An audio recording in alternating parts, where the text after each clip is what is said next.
Morning all. Morning, Rotan. Thank you for my brooms. Althea, morning. Leon Graves, morning, sir. Gil, Jack, Saramias, morning to you guys. Pauline Buckmeyer, morning. Jenny Hubert, Truth Speaker 27, morning to you guys. Let's see what's going on with this thing here. Arlene Lewis, morning, Arlene. Morning, Sedana. Carol Boyce John, 123, morning to you. Thank you all so much. Natalie F. Annette Neptune. Ruben Rogers, morning, guys. Proud to be Trini. Yes, indeed. Thank you so much. Marvin Bethelme, morning. Anna's is not morning, Anna. Thank you. Marlene Pantin, morning. Morning. Jackie Graham, Wayne Pedro, morning, guys. Thank you so much. Glenn Richardson, morning, sir. Thank you. Gato Gonda, morning. David Clark, Bina Felix, morning to all of you. Kevin King, morning, sir. Thank you all so much. Niles, Leon Joseph, Constance Hercules, morning to you. Joel O'Brien, Francis Macmillan. Thank you. Let me see who we have on Facebook. Darrell Nansen, my friend, morning, sir. Andel Church, morning to you. Sarah Richards, morning.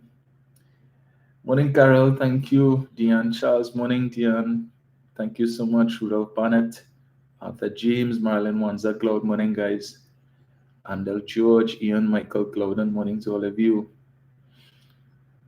Alison Boyce, morning, Alison. Christopher Siffy, morning to you. Antonio Pereira, morning. Gemma White Isaac. Thank you, guys. Mauricio Muhammad. Ashton Clark, morning. Sir Vilma Devines, Evelina Charles, Denise Cummings, morning, guys. Sheldon Pompey, John Edwards, Lister de Matters, morning to all of you all. Joy the Love, morning, morning. Cheryl Lewis, Selma Lashley, morning to all of you all.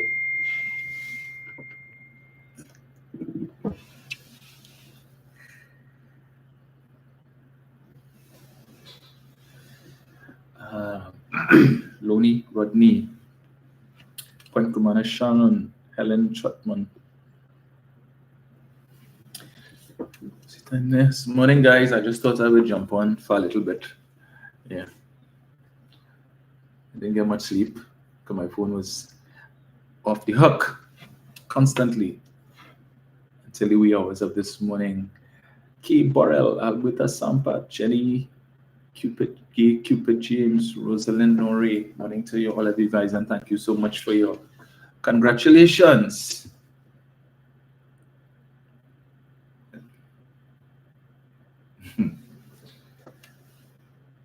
Sheldon Pompey, Dion Lewis, Joan Jacob, Bernadette Yates, Claire Irish, morning to all of you guys. Yes, let me see. Guys.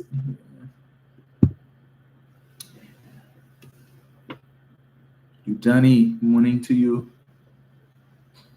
Thank you all so much for your congratulations. I am still, what can I say? It is still a bit overwhelming. I went there with no expectations really. 7 of us, and we all had an equal opportunity and just the same chances as everyone else to have been given the nod. So again, I want to express my gratitude to the Prime Minister and the executive of the People's National Movement for affording me this opportunity.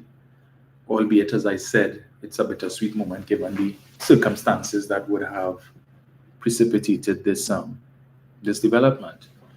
You know, as I said, Lisa and I, we were, well, for the short time that I knew her, we were good friends, and she had been trying to get me to become more involved in the with the constituency and the party by extension. And then, well, that happened. So yeah, unfortunately, but I hope that well, I don't plan to fill her shoes. As someone asked me if I think I can fill her shoes, because as I had to tell them, my waist size 11 and a half, and Lisa's Lisa's. So I think Lisa's shoes would be a bit of a tight squeeze for me. So what I can do is to perhaps just follow the example that she set, and just build on that, which is what I intend to do. So lots of work ahead, starting of course with campaigning. So the folks at the constituency executive wanted me to start working like from today, but I told them just give me a few days to get my affairs in order, because this was something sudden, and I did have plans in place. As I told you all, I'm traveling on Friday, so yeah, so I'd have to work that out, and then when I come back, get into the thick of things. Thank you guys, thank you so much. Yeah, so congratulations as well to the Member of Parliament for Port of Spain North St. Anne's West, Stuart Young, and also to the member for Port of Spain South, Keith Scotland, who were also selected last night to represent their respective constituencies for a second term. Well, second term for Scotland, third for Stuart Young. And if you all would have seen the videos of Stuart Young when he arrived at Balize House yesterday evening, it's certainly, I think, augurs well for Mr. Young's support, because I was looking just now at somebody who shared a clip of his arrival, and the comments were very, very promising. They were very heartening, because persons saw that side of Stuart Young that those of us who know him know, and that we've been trying to tell you all about. So you saw him come in and he was hugging people and stuff, and even much to the chagrin, I suppose, of his security detail. But that is the nature of the man, and you saw that it was genuine. It's not pretend. This is how Stuart is. That is what he does. Yeah. So, and I think a lot of people have a newfound respect for him because of what they would have seen yesterday evening, and I imagine that you all are going to see a lot more of that as the campaign wears on. So the PNM has almost completed its screening. They just have 4 more seats to screen for, one of which was screened last night, which was Komuto Manzanilla, but for some reason they seem to be having difficulty finding the right person to represent that constituency, because I think this was the second time that they had screening for that constituency, and the candidates were not, and no candidate was selected. And so the Prime Minister and the executive have sent out the constituency executive to try and go out again and find somebody. So, and these things happen all the time, so it's nothing new. Of course, we know that constituency falls under the UNC. It is currently held by Rai Ragbir, one of the 5 dissidents. So yeah, we will see how that goes. But I think, given the fact that it's a UNC held seat, it's important for us to get a candidate there as quickly as possible, so that they can have as much time on the ground campaigning, which they would need to do. So yeah. And of course, to the other 6 persons who would have screened with me, at the end of the day, we are all winners, because it's one party, and we just work towards the PNM securing victory at the next general election. And the question was put to me by the Prime Minister yesterday, who, by the way, was the only person who posed any questions to me. I'm relieved for that, because the screening on Sunday, my constituency executive screening, was brutal, to say the least. It certainly was not what I expected. The questions that were thrown at me, as many as I could have answered, I did. But there were a few that were a bit challenging, admittedly. So yeah, and I think what that did was it caused me to go back now and do my homework, because I realized that there were things that this being my first screening with the PNM, there were things that I needed to familiarize myself with.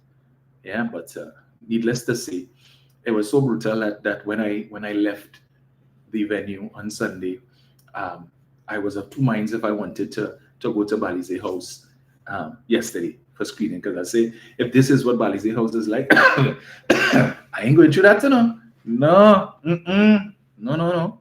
I ain't not going there to get a rough up from Dr. Rowley. But the screening last night was it was, I would see, let's see what I want to look forward. It was much better than I expected, right? And I think perhaps what gave me the edge was that I seized on the opportunity to talk about what I would do if I were to be chosen as the representative. Some of the initiatives that I would like to see undertaken in the constituency, and even if I was not chosen, I wanted to put it out there so that whoever was chosen would treat with this, right? And yeah, I guess the Prime Minister and the team, well, they must have been impressed by that, I guess. So, Michael is saying it's unfortunate the candidate that was chosen before had to drop out because of not getting. Oh, I was not aware that is what happened, Michael. That's in Kumuto Manzanilla. Ketugonda is saying you were not selected as a social media officer, but you held your ground with dignity and continued your hard work. Great job. Thank you so much, sir. Indeed, and as many people have said to me, when one door closes, notwithstanding the fact that I did not win the position of social media officer, I didn't, become bitter and say, well, to hell with them. If they don't want me, at the end of the day, it is for the benefit of the PNM, and I am of the firm view that the PNM is the only party to take this country forward. And so, yeah, I just continue to do what I was doing. And we continue the pages continue to grow by leaps and bounds. So I just want to encourage people, folks, please, if you are not a member of the People's National Movement, please, please, please get your house in order. There is still time. So go down to Balize House and get your membership form, or go to your MP if your MP is PNM and get your form, fill it out and submit it so that it could be reviewed and approved in time so that when the internal elections come along, you would be able to vote, right? So, what is this? I don't know what's going on I don't know what's going on YouTube. Well, you guys seem to be hearing me on YouTube. Yeah. So, yeah, please, I am begging you on behalf of the party, become a member. It's just, I think, $5 or $10 to sign up, and then after that, well, yeah, because the election for party leader is definitely going to be a big one. Yeah, so please. So let me see what is there. I was so caught up I didn't even get a chance to look. Anyway, it's too early this morning for that. Wow. Yeah, that person just threw me off there. So I saw an article just now. Let me read this because the headline readers out in their numbers are now, and unfortunately, yeah.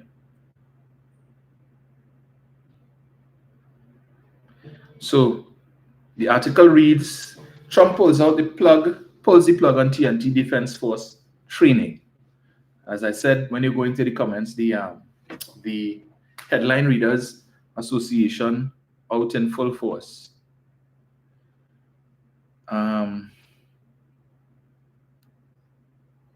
So, America First policies cut disaster training for TNT. United States President Donald Trump's America First policies have begun to hit home. Sources confirmed yesterday that the Trinidad and Tobago Defense Force, which has benefited from training programs with the U.S. military, has been formally notified that the training for the TTDF and civil military coordination and in disaster relief, which was due to start on January 25th, has been cancelled. Training, which was done under the aegis of the U.S. Defense Security Corporation Agency, the cancellation has come following Trump issuing an executive order last Friday, placing an almost blanket suspension of all foreign aid, which extends to include grant-aided assistance programs. Sources said while in Trinidad and Tobago, the Defense Force was the largest beneficiary, over the years, the TNT Police Service has also been the recipient of assistance under this program. In fact, the TTDF was told in correspondence that IMET, which is the International Military Education and Training Courses with TNT Defense Force, would be affected. It said the cancellations of IMET programs were because of the executive order, which has placed a 90-day freeze on funding. This executive mandated a revaluation and realignment of U.S. foreign aid, and this is the first local assistance program for Trinidad and Tobago to be affected by Trump's policies. Right? So, to the Headline Readers Association, this is not anything that Donald Trump decided to do to Trinidad and Tobago because Dr. Rowley and Maduro and all this kind of foolishness. It has nothing to do with any sanctions, as people in the UNC have been calling for.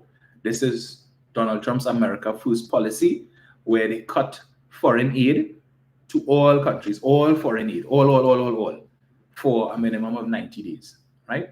All foreign aid. So I suppose that too will extend to the Ukraine and any support that they would have been getting from the United States with respect to the war with Russia, right? So it's not, again, to the Headline Readers Association, it is not just Trinidad and Tobago. So ease us up with the propaganda. Just read the article. Read it. Instead of making fools of yourselves. Come on, it's there. Simple. I wouldn't be surprised if Douglas Politics do a doubles and coffee to come and tell you, see, it started. Just as the comment said, some of them. And they want to know who Rowley and Stuart Young are blame now and blah, blah, blah. Come on. Yeah. There was something I see. Let me get this. So, just now. Where is it? Did I save that point? I think I might have.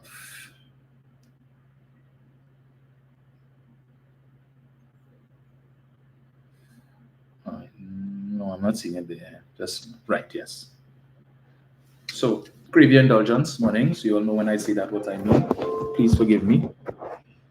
I won't play the whole thing, right? But just again to the propaganda.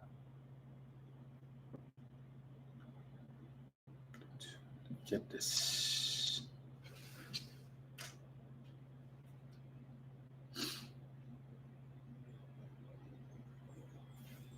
Just give me 1 second, folks.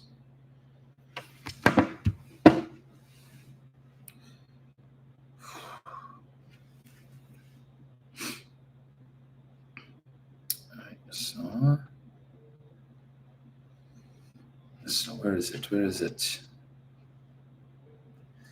Yeah, so I don't know when I say that who are going and play, right? So listen to the. Okay, this person is really starting to annoy me, and I might have to block them. Where is it?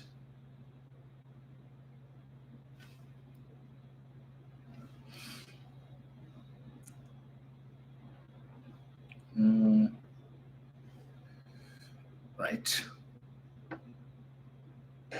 That their money, their salary, their fortnightly pay will be doubles and coffee. I'm just doing this video to tell you all how. Yes.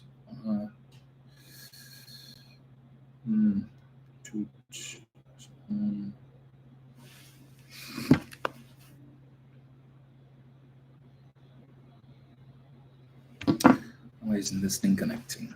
That's all.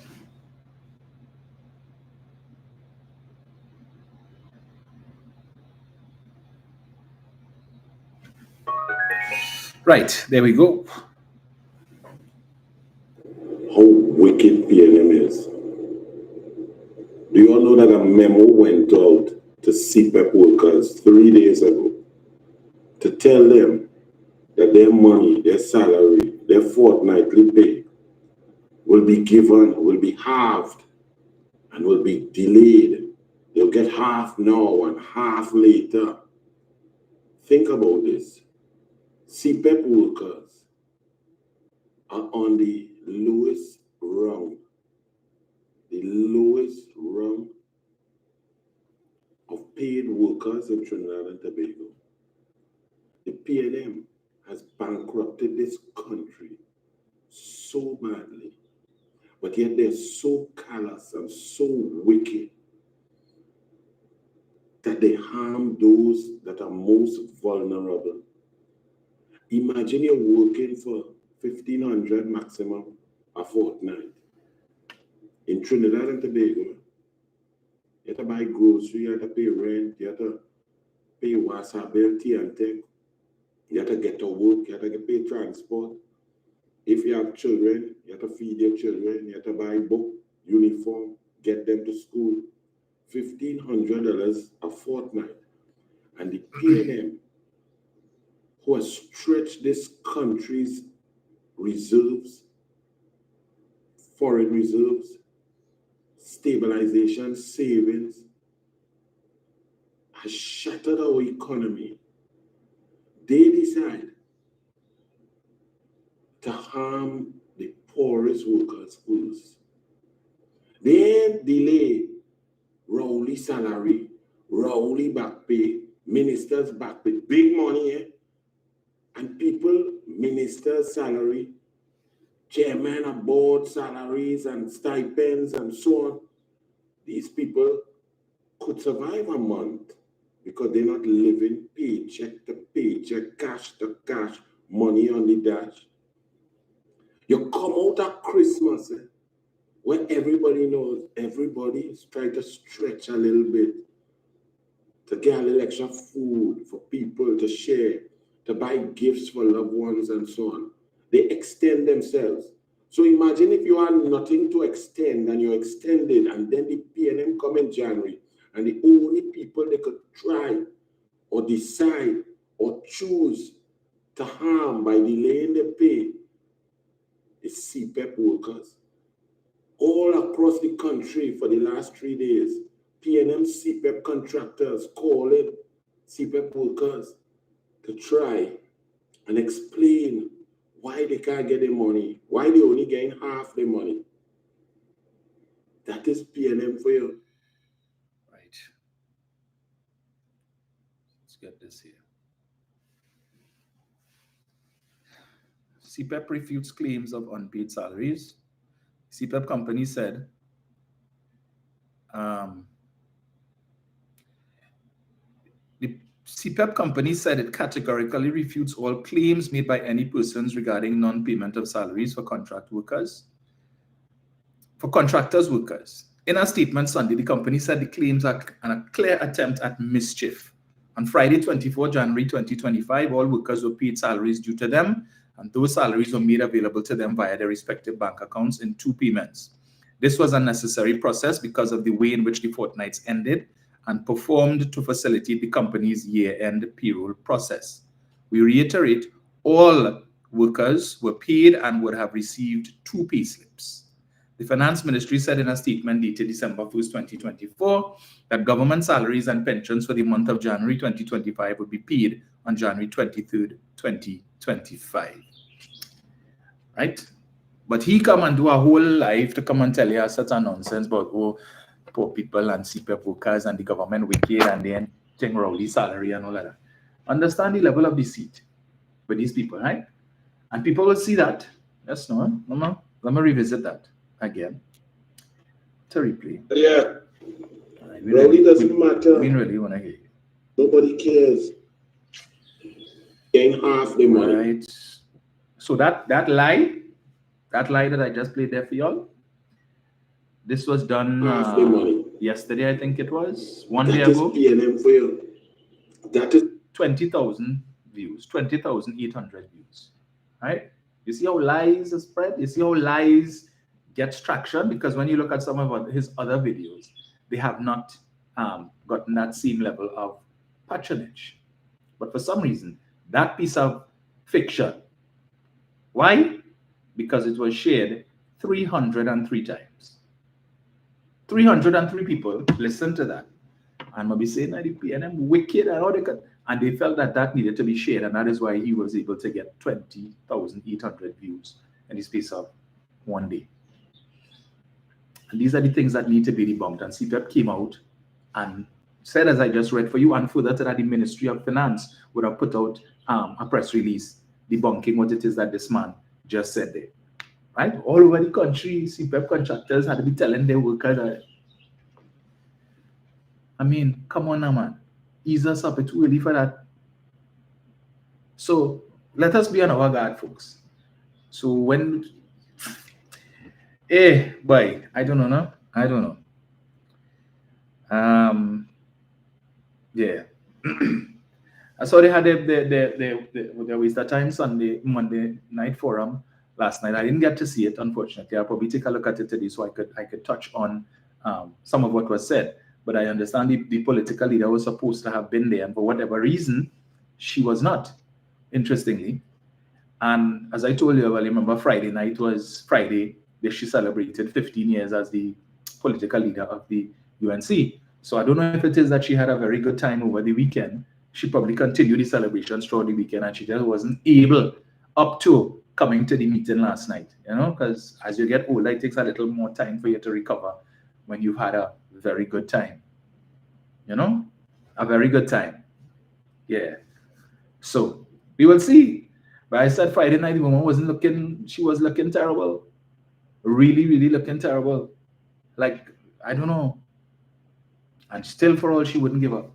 Still for all, she's still hanging in there. But to each his own, good for you. I know I said I was just jumping on quickly. Let me just read something here. I mentioned to you a couple of days ago an article I wanted to touch on by one Avery Sinanan. Let me see if I find it. Yeah. January 19, 2025, the saga of Stuart Young. And he goes on. It's a good thing Mr. Young is one of his professional colleagues. The announcement that Energy Minister Stuart Young is to be appointed Prime Minister to replace the incumbent Dr. Rowley in a move orchestrated by Rowley himself brings to mind the witticism of Oscar Wilde. Some people bring happiness wherever they go, others whenever they go.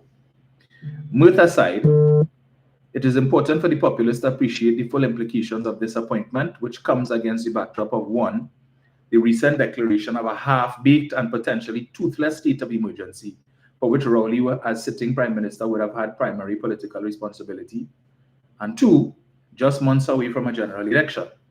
What does this development mean for the country and its population?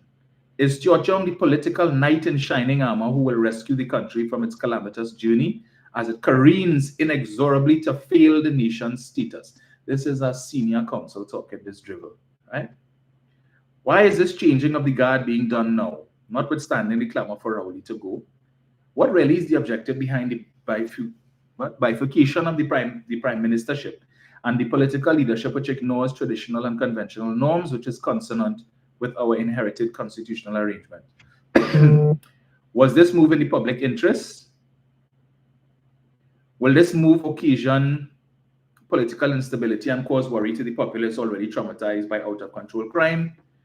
Is it necessary to impose further cost on taxpayers to have Young installed as a substantive PM with an increase in his emoluments, rather than have him act as PM instead until a new political leader is elected and a smooth transition takes place? These are legitimate concerns for the citizenry, irrespective of political affinity. The catapulting of a political neophyte to the position of PM by executive edict, is in consonant with traditional conventional propriety and of doubtful provenance. This is really a contrived machination or shenanigan to distract from the grave issues facing the country and to appease those who want to see the back of Rowley and so give the flagging fortunes of the PNM a shot in the arm. And if indeed that was the thinking behind the move, it is weak and doomed to backfire.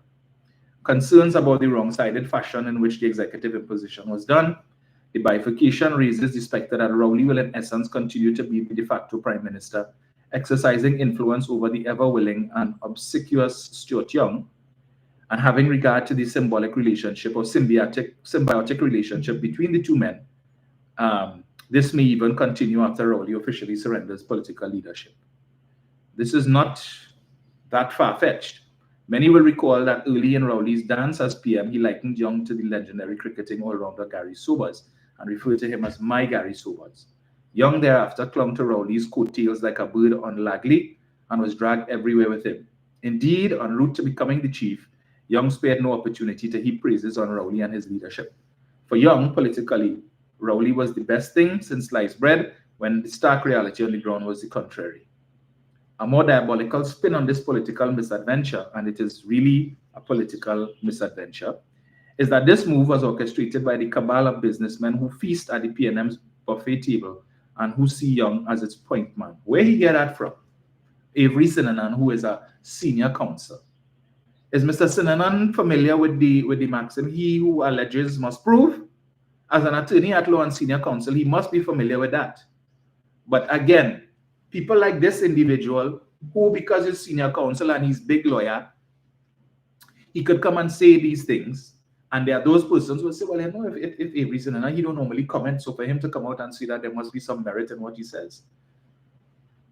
And you have men and women of letters who will say that.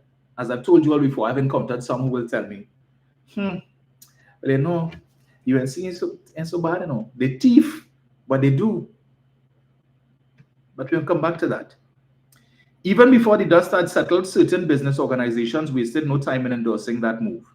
This cabal has become more brazen in its assault on the national patrimony as the PNM wilts under the pressure of sheer ineptitude and any ideal of good governance withers away. Will Young be elected as political leader of the PNM eventually, and so the office of PM will once again be married with political leadership? Now, if it is that you just give us a whole diatribe about all the PNM, this and the poor governance and all kind of thing. So if there's any merit to that, Mr. Sinanan, then there is no Mr. Young becoming political leader and prime minister, because the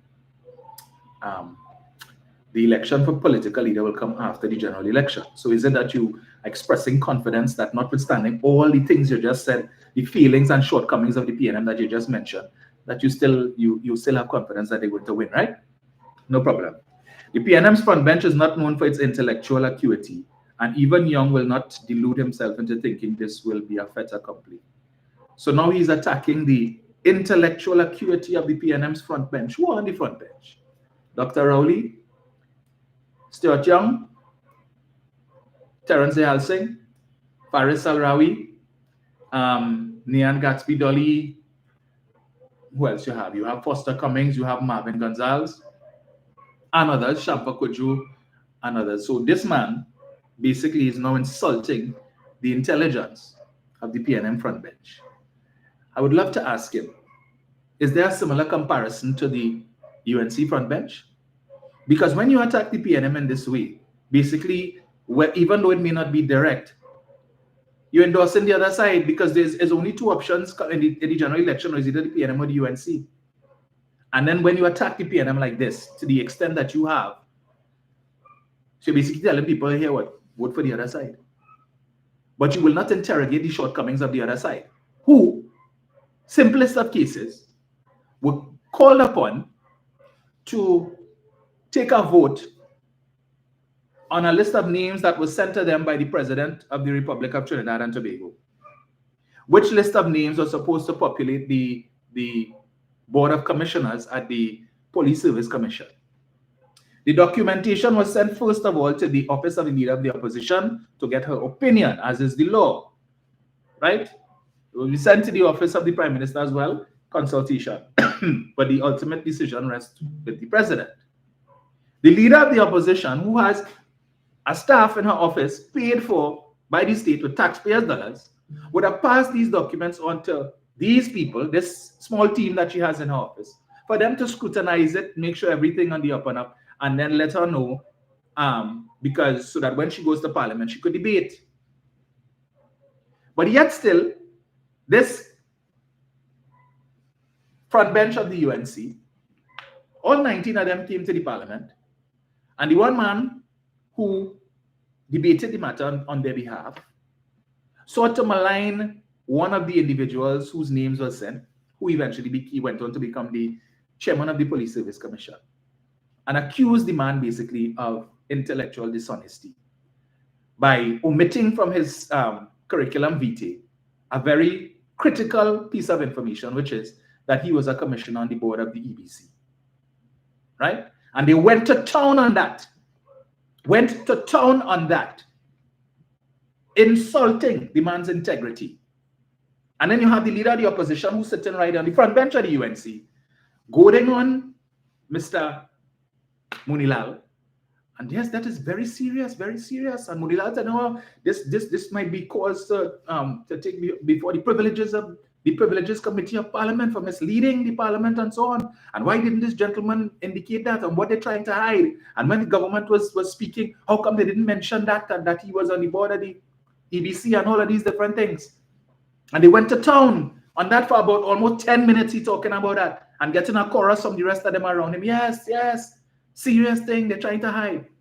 And as soon as he was finished and Mr. Hines got up to respond, what did he do? Mr. Hines guided them to the page. The same document that Mr. Hines had in his hand, all 19 of them, the intellectuals on the opposition bench had it. And he had to go through on page number 4, item number 3, clearly stated. Not one man on the other side talk. And when it is that Mr. Hines, clearly upset, called for Munilal to apologize to the man. No apology forthcoming. Oh, okay, well, all right. Small thing. No integrity. No integrity. You didn't have to apologize to Mr. Hines or the government. Could have gotten up and say, okay, that was an oversight on our part, and we therefore apologize unreservedly to Mr. I can't remember the guy's name. But to do that would be to admit that all 19 of them totally incompetent, collecting pay under false pretenses. Because you have a duty, the president send that document to all 41 members of the House for you to read, to vote on.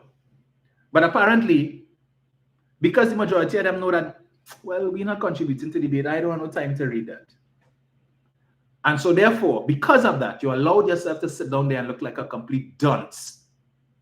But Mr. Sinanan wants to come and tell us here about the government's front bench, lacking in intellectual acuity. Let me finish it just now. I'm gonna get the rest of it here. Where is it? Right, he goes on to say, this sentiment, if not delusional, is naive, for it ignores historical, sociological influences on the political culture of the country, waxing poetic. What young faces? 1, he is not of the correct racial and ethnic hue with which the PNM has become identified over the years. It is not yet in the PNM's political DNA to move away from its Afrocentric moorings and embrace the cynicism of its leadership. What nonsense is this? He is not of the correct racial and ethnic hue with which the PNM has become identified. Who has identified the PNM in that way? Who? And who is Avery Sinanan to come and make such a statement about the PNM? And then goes on to say it is not yet in the PNM's political DNA to move away from its Afrocentric moorings and embrace the cynicization of its leadership. Really, Mr. Sinanan? So you know the minds of all PNM people, right? And you see, this is what happens when men and women of letters decide to pick up a pen or sit before their laptop because they have nothing else to do and write rubbish and submit it to the newspaper, and the newspaper happy to publish it because you know what is Avery Sinanan Senior Counsel. 2, he is not a homegrown PNM earning his stripes and coming through the ranks, but an imposition from the top orchestrated by a political leader whose own political stocks are waning. He is not a homegrown PNM earning his stripes.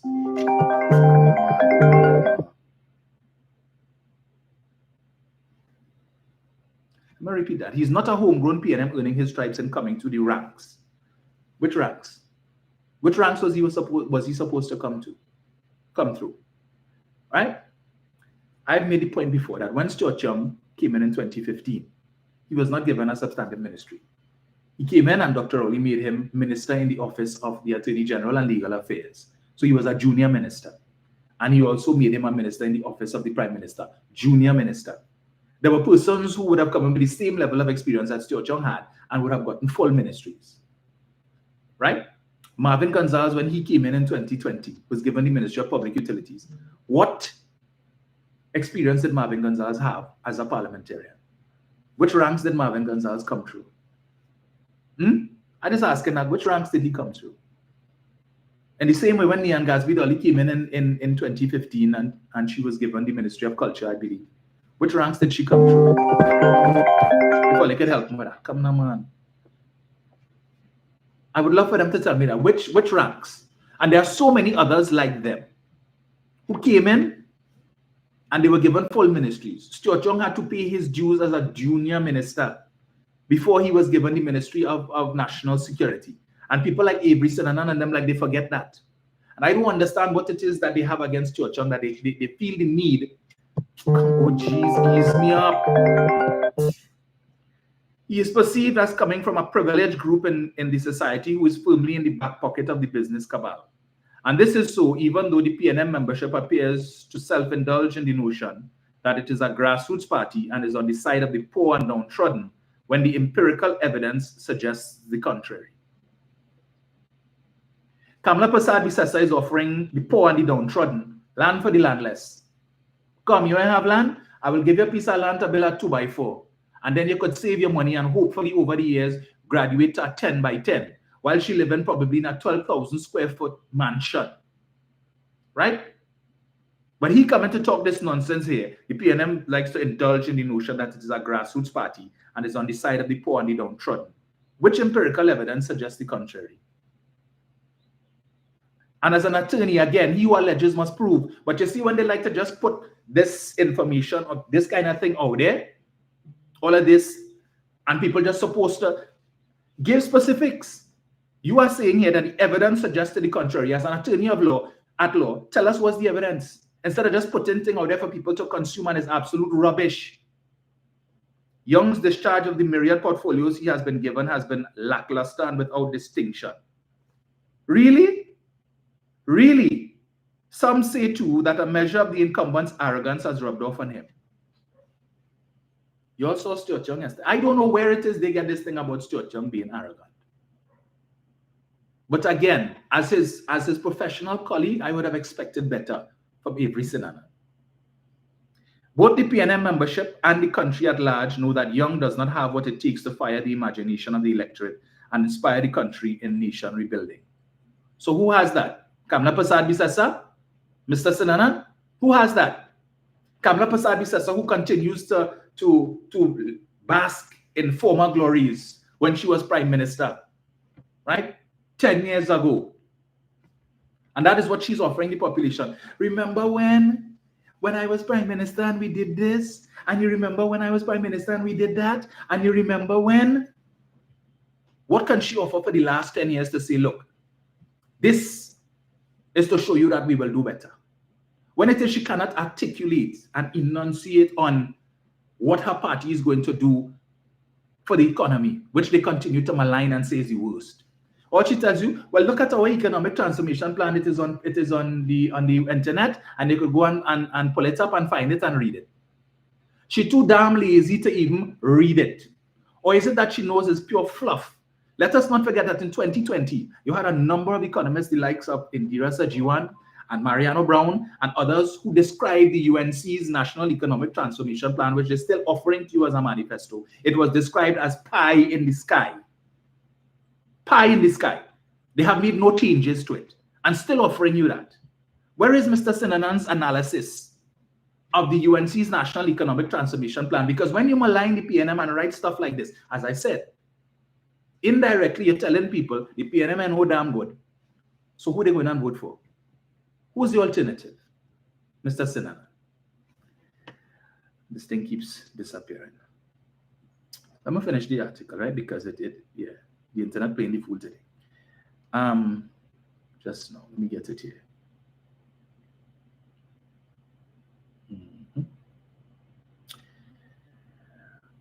He continues to say, consequently, Young should not harbor any delusions of grandeur that he will occupy the top cabinet position for any length of time. Assuming he gets past the PNM convention, logic and history are not on his side. And that will be the sum total of the saga and legacy of Stuart Young. The author is a senior counsel. I want to ask Mr. Sinanan, right? All of these criticisms. Weren't you the same attorney when it is that the UNC lawyers approach the court to ask the court to overturn murder as a non-bailable offense. A law that was on the books over 100 years, that once you're accused of murder, you get no bail. And the UNC went to court and convinced the court to overturn it. Now, persons who are accused of murder can get bail to go outside and terrorize the witnesses, terrorize the family of witnesses, make people disappear, and then go back out there and commit the same crime again, or other crimes, and come back before the court and still get bail while they're out on bail for murder. What did you say at that time, Mr. Sinana? Did you proffer an article like this to speak to the public to let us know? No, you didn't, Mr. Sinana. But after the fact, when it is that you started to see so many persons who are accused of murder getting bail, all of a sudden you decide now to give commentary to say, well, maybe we need to relook this bail for murder. But when you had an opportunity to comment on it and speak on it, you didn't. But after the horse bolted from the stable, yeah, well, I feel the time has come because you realize this happening too frequently. Right? When you and others like yourself, because you're named senior counsel, pull in state brief to the tunes of millions of dollars, do you spare a thought for the treasury? You spare a thought for the economy? When you offer the brief, you say, no, I can't take that brief because I'll have to charge you too much money. And I care about the economy and I care about the treasury, so no, I can't. Do you do that? You say, yeah, Senate. And if you have any more Senate, I'll make the time. These men seem to forget. We are aware of this. And Mr. Sinanan's name was one of those that would have featured. And they were giving the list when they were talking about how much these senior counsel attorneys make. Did you spare a thought you care about? But now you come to write this whole piece of diatribe, and this is nonsense to jam the PNM. So we know who you're not supporting.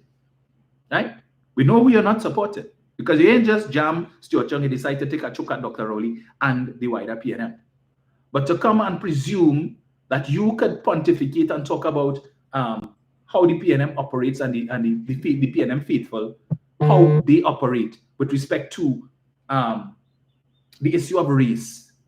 And there's people like him who continue to push this nonsense and perpetuate this nonsense that the PNM is an African party. And I keep asking them, of what race was George Chambers? So this is not the PNM's first go-round with a non-African political leader. But listening to people like you get the distinctive impression.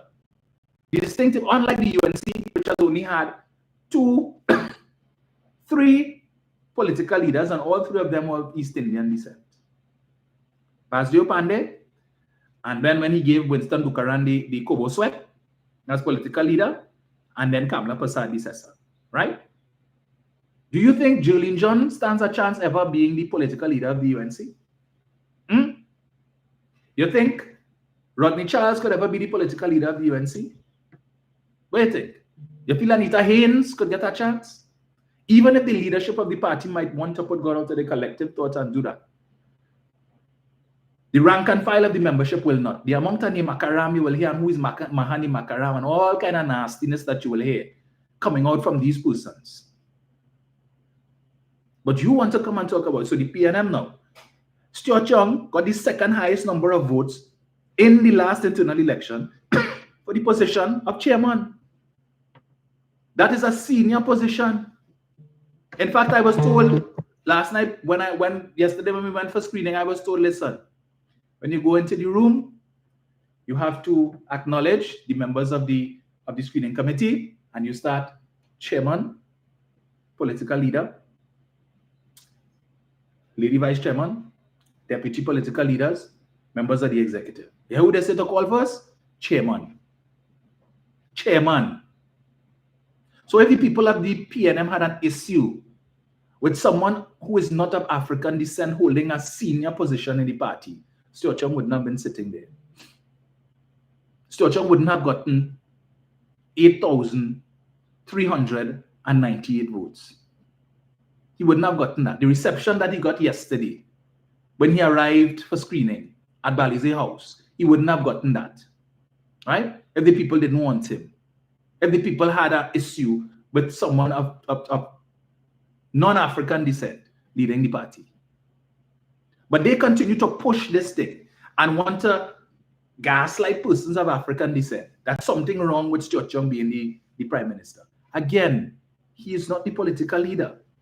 The time is going to come when everybody who has interest in becoming political leader will be able to throw their hat in the ring. But until such time, Dr. Rowley remains the political leader of the party. So all who want to see a black man sitting at the head of the party as political leader, let not your hearts be troubled. Dr. Rowley is still there. He is still there. And even when he steps down as prime minister, he is still going to be in the parliament. Because until the parliament is prorogued, he remains the member of parliament for Diego Martin West and is required to be in the parliament to contribute to debates. When he steps down, the parliament doesn't come to an end. The role of governance, parliamentary governance, does not come to an end. But this piece of nonsense that every synonym come to right here, and the evidence will suggest otherwise. But you didn't have the testicular fortitude, the cojones, to put your evidence. You could have just put it in point form. No, but just put these nebulous statements out there, right? To chain up who you know you could chain up. And then what? And you figure because you're senior counsel, that somehow that will gain traction. You're senior counsel, so therefore, yes, that piece carries weight. This is probably even worse than what that clown Selvin Kojo would have written. I would even go so far as to say this is not even Ralph Maraj could have write this piece of BS.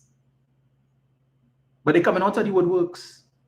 Yes, they're coming out of the woodworks because anything that they see the PNM is doing that can change their perceived trajectory, they believed, the PNM, they will end up in another small maxi and so on.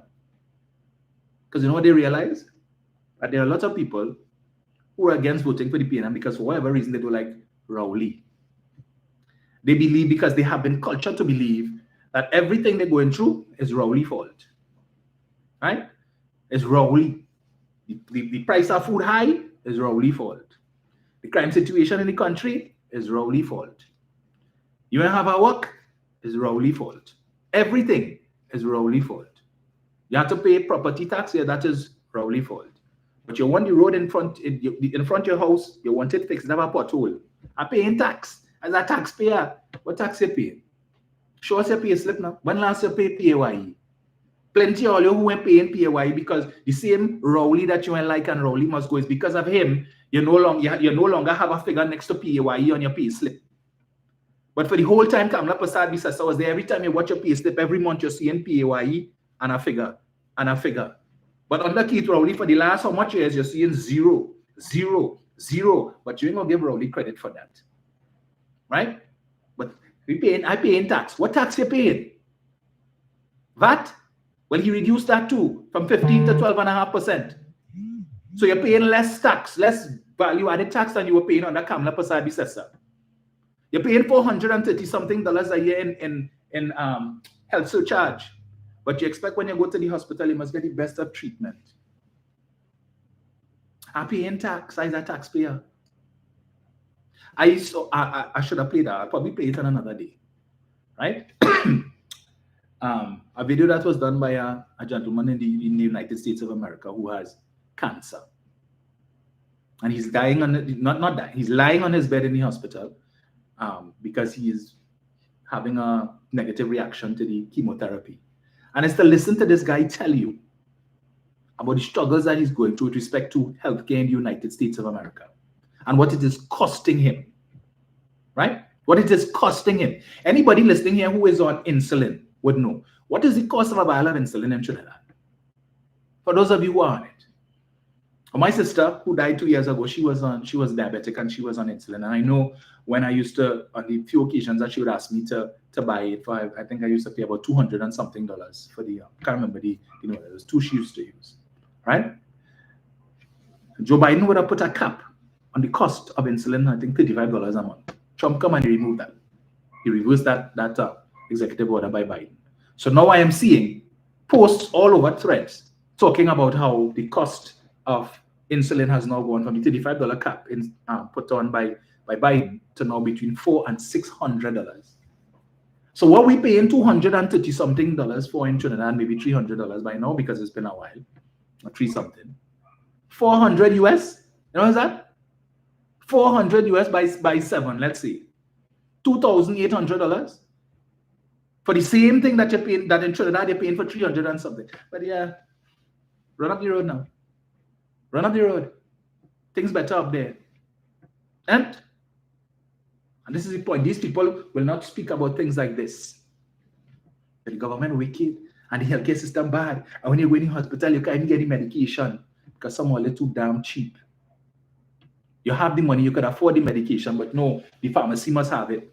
And if it is, they have the generic version, you're vexed. You only get a generic thing and cheap thing.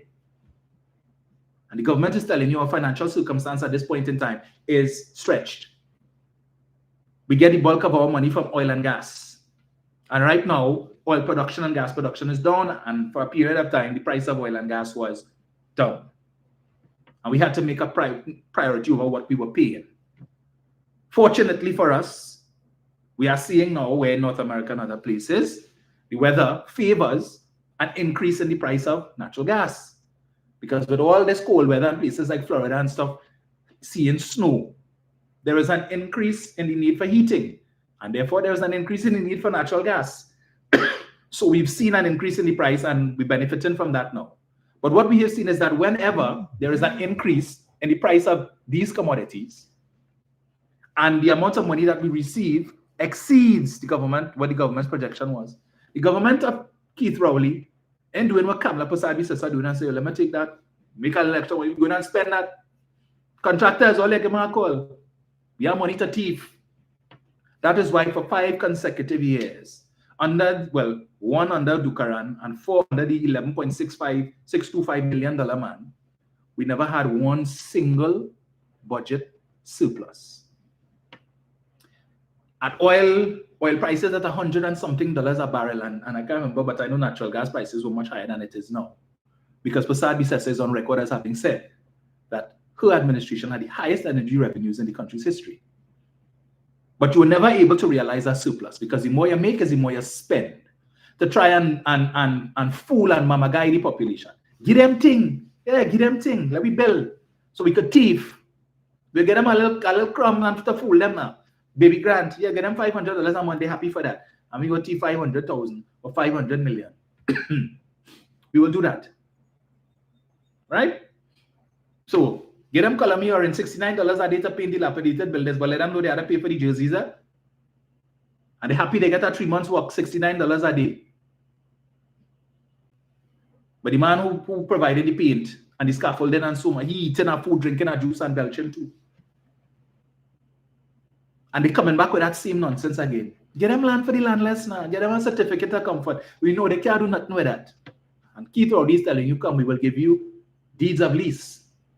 You could take a deed of lease to the bank. We're giving you 2 acres of land.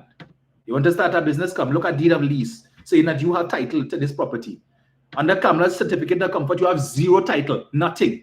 You go to the bank and I ask you, put that in the bin on your way out. Don't come back here with that stupidness. But Rowley must go. Rowley must go. Rowley who building 2-bedroom and 3-bedroom house for you at no cost to you. All he tell you is to bring the sweat equity. Get your friends, your family, your neighbors, and everybody to come and mix cement. Right? If you know anybody who's a mason, a carpenter, tell them come. Anybody who could put on blocks and pull a line, tell them come.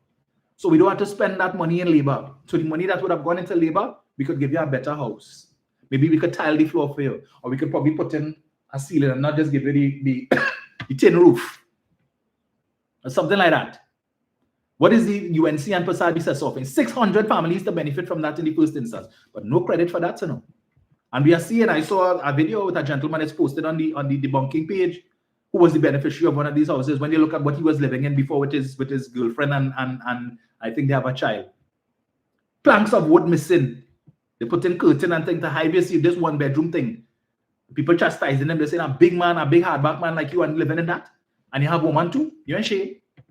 But guess what?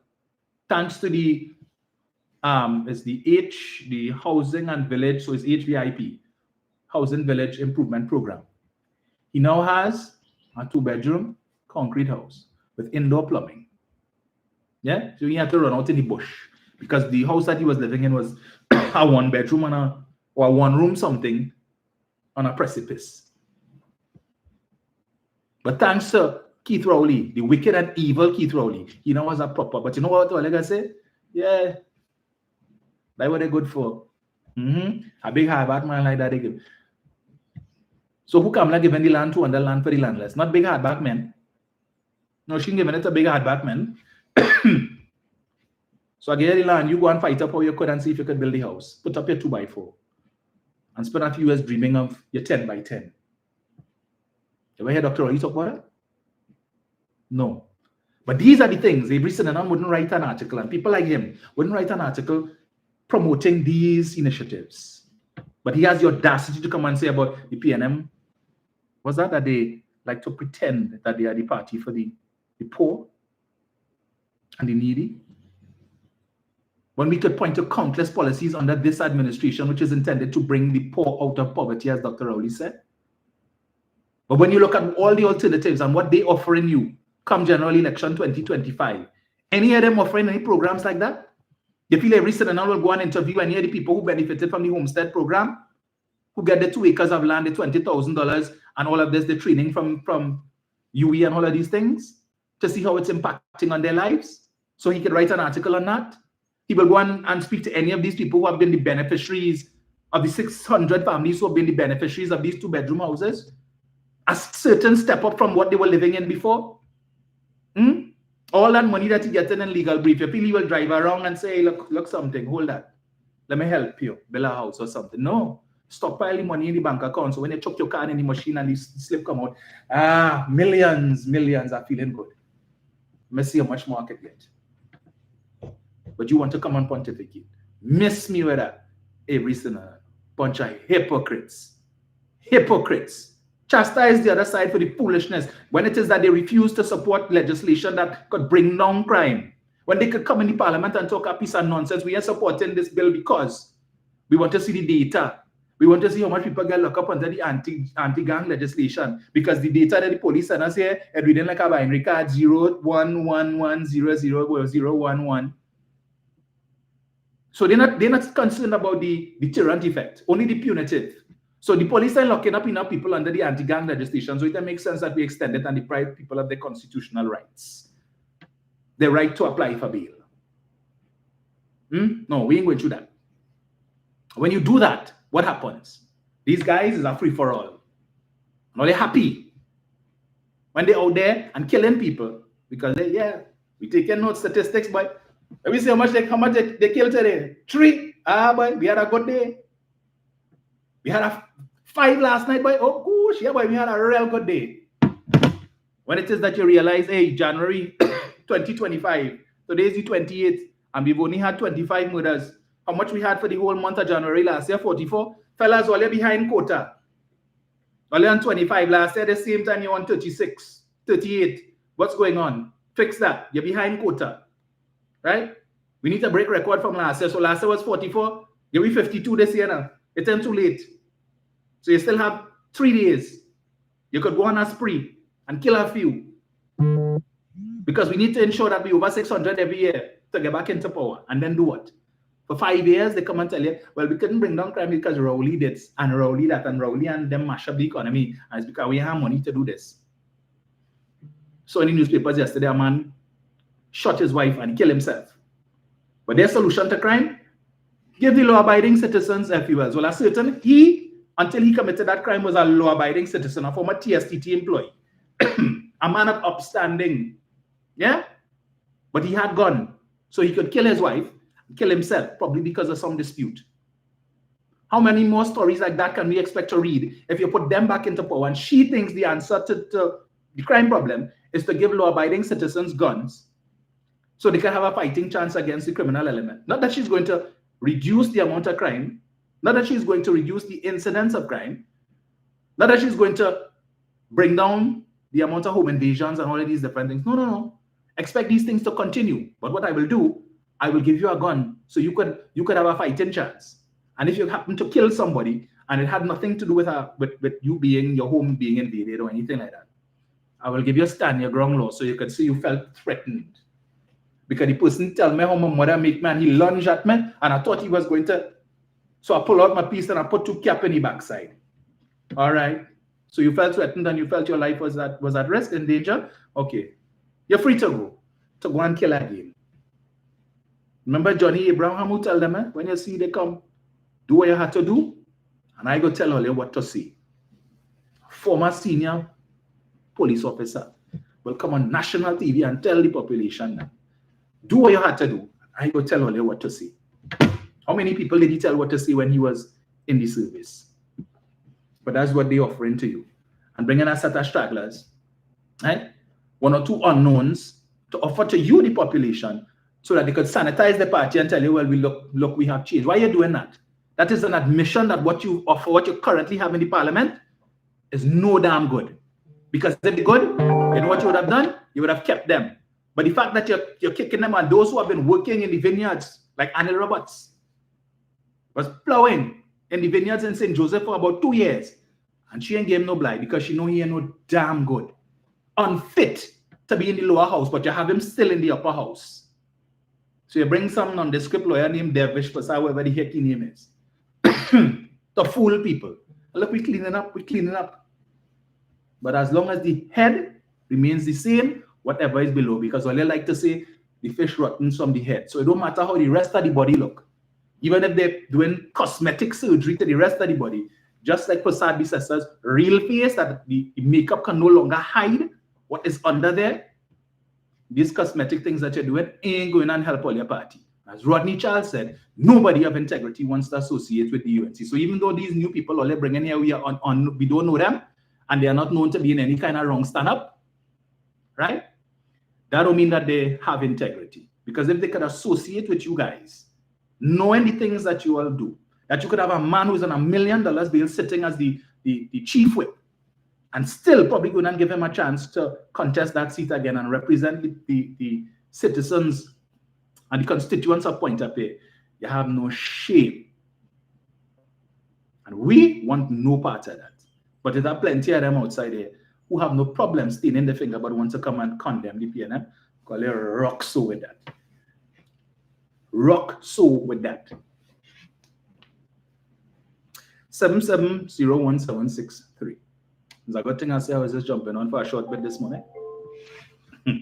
Mr. Yates, you can call me back.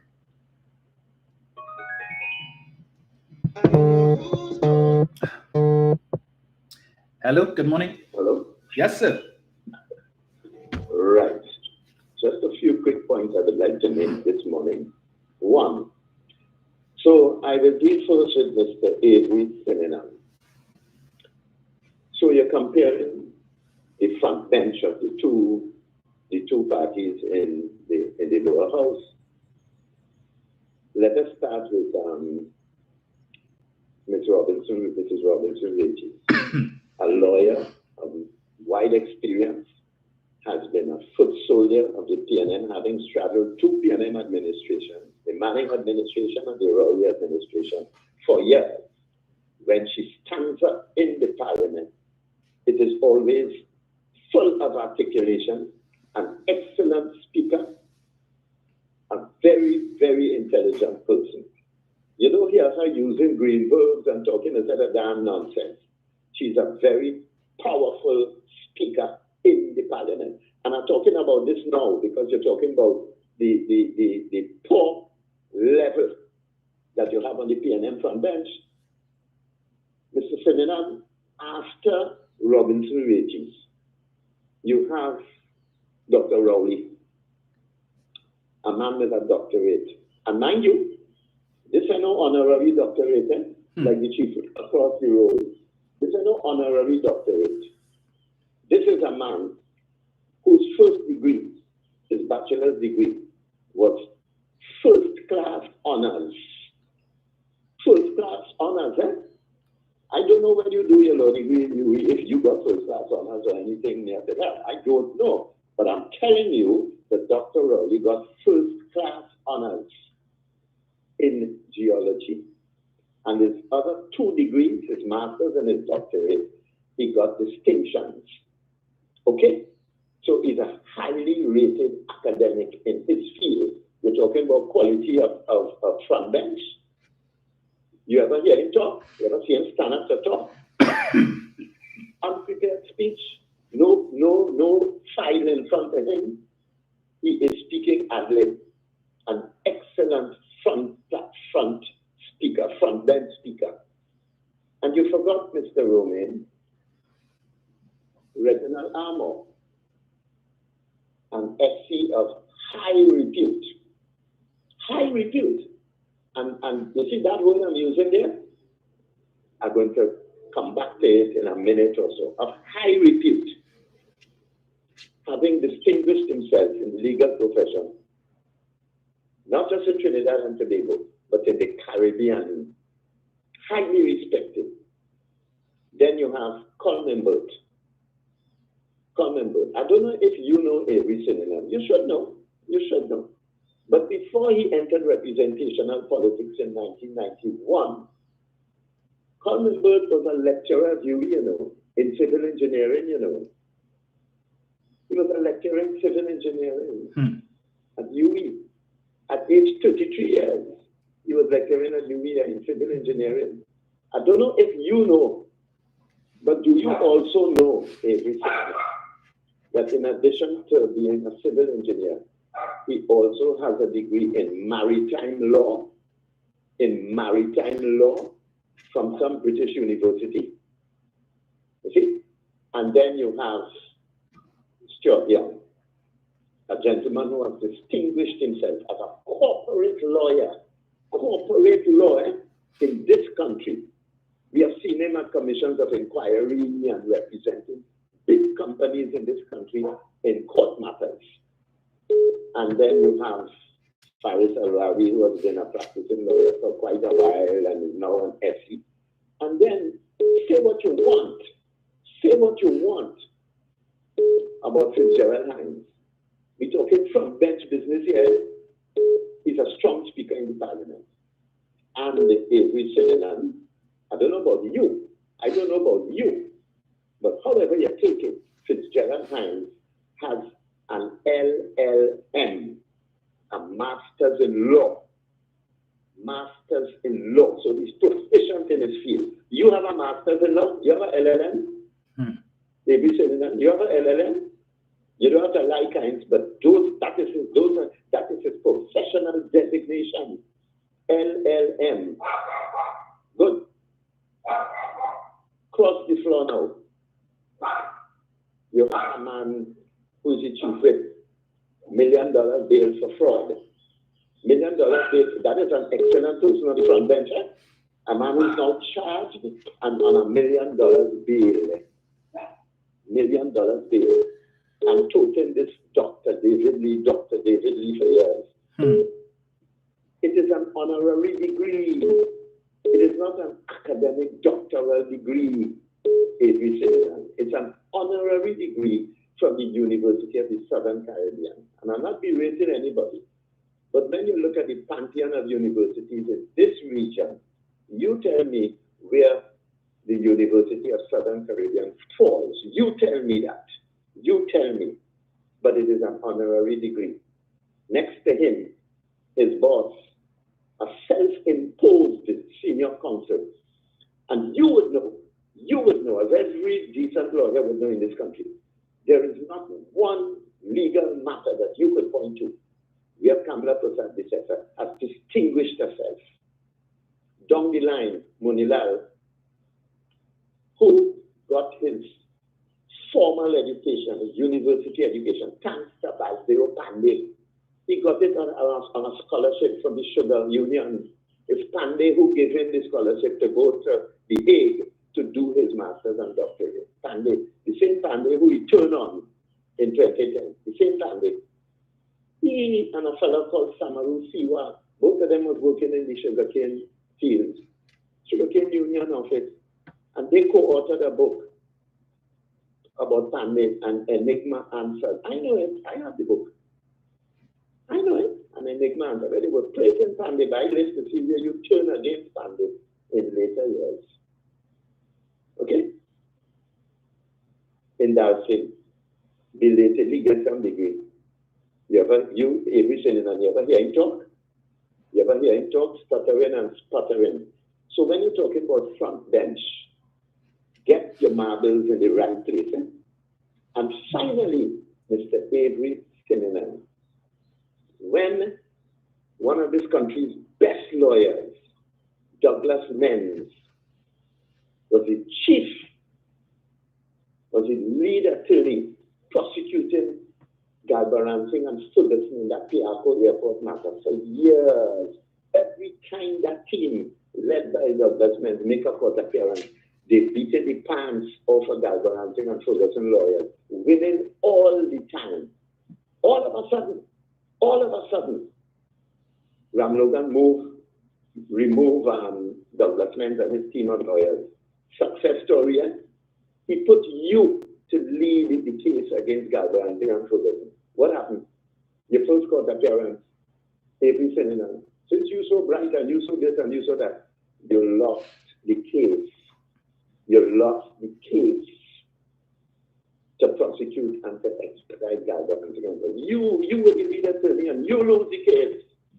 And we had to face the specter in this country of the predecessor regime deciding that they're not extraditing Galbaransing and Ferguson. So when you're talking about front bench and capable of this and capable of that, but I know why you all have a problem with Stuart Young.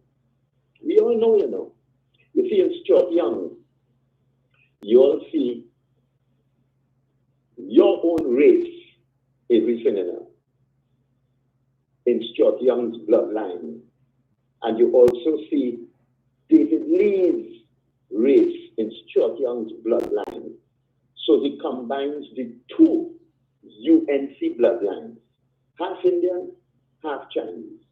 And we all know, as I shared with one or two people, we all know that the reason you all are terrified at the mere thought of Stuart Young leading PNF to the polls is that, you see, as distinct from your well-known attack on Dr. Rowley, black man, or you, monkey, this, that, the other, your approach, your target approach has to change. You cannot attack Stuart Young based on race, which is your mainstay, the UNC. You can't attack him on race because Lee's blood is in him, Becessa's blood, and your blood, Sininan, is in Stuart Young. So you have to find something to tarnish his character. And you can't find anything. So you will make up stories and concoct things about the man. And that is what you all are bitterly afraid of with Stuart Young.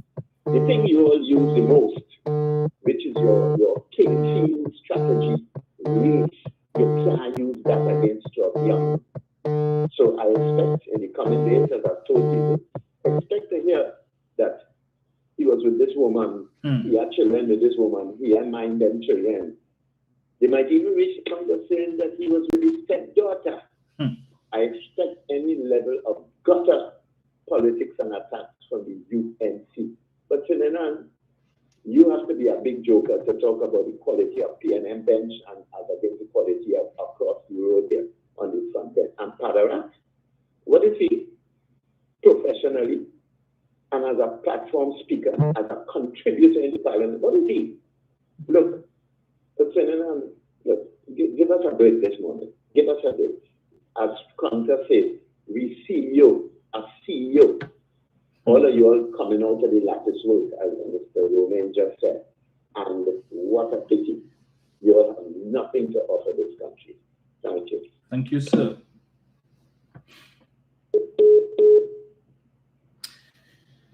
And as Mr. Yates would have mentioned about, things that would be thrown at you and the like, I am waiting. Well, it has already started. The folks who come in to talk about, but he was at the ILP. Imagine people going onto my Instagram page, screenshotting photos that I had when I was with the ILP back in 2015 or something. So I forget those photos there. When I posted those things, I was not a prospective candidate, a private citizen. So it was there. And what's the interesting thing? For the past 2 years when I've been doing this, nobody can go on my Instagram page or my Facebook page, I go to the profile look, to get pictures, to post, to complain about. And he is IL, when he was at Jack, and he was at ILP. It's okay. I'm not doing this. You don't care. But now that this opportunity has presented itself, all of a sudden people remember I was with the, yes, I was with the ILP. Jack Warner was ILP, he was the political leader. Where is he today? And he went back home to UNC. The ILP is dissolved, it is defunct, it no longer exists. Everybody who was a part of the party have made their decision as to where their political home would be. And I always challenge people, show me a membership form for the ILP with my name on it and my signature. Show me that. When you could show me that, we can have a discussion. Right? Yes, I was there and I explained the circumstances that led to me being involved with the ILP. But I know all of them when they could throw around the back and waiting to start to come with that. See, it's only a matter of time before the media call me for comment and will bring up that nonsense. So I'm waiting for them.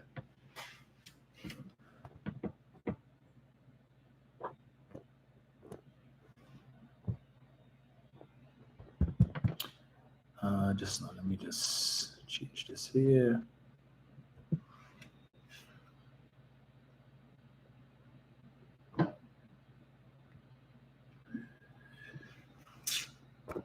Just now, folks, let me just switch devices here.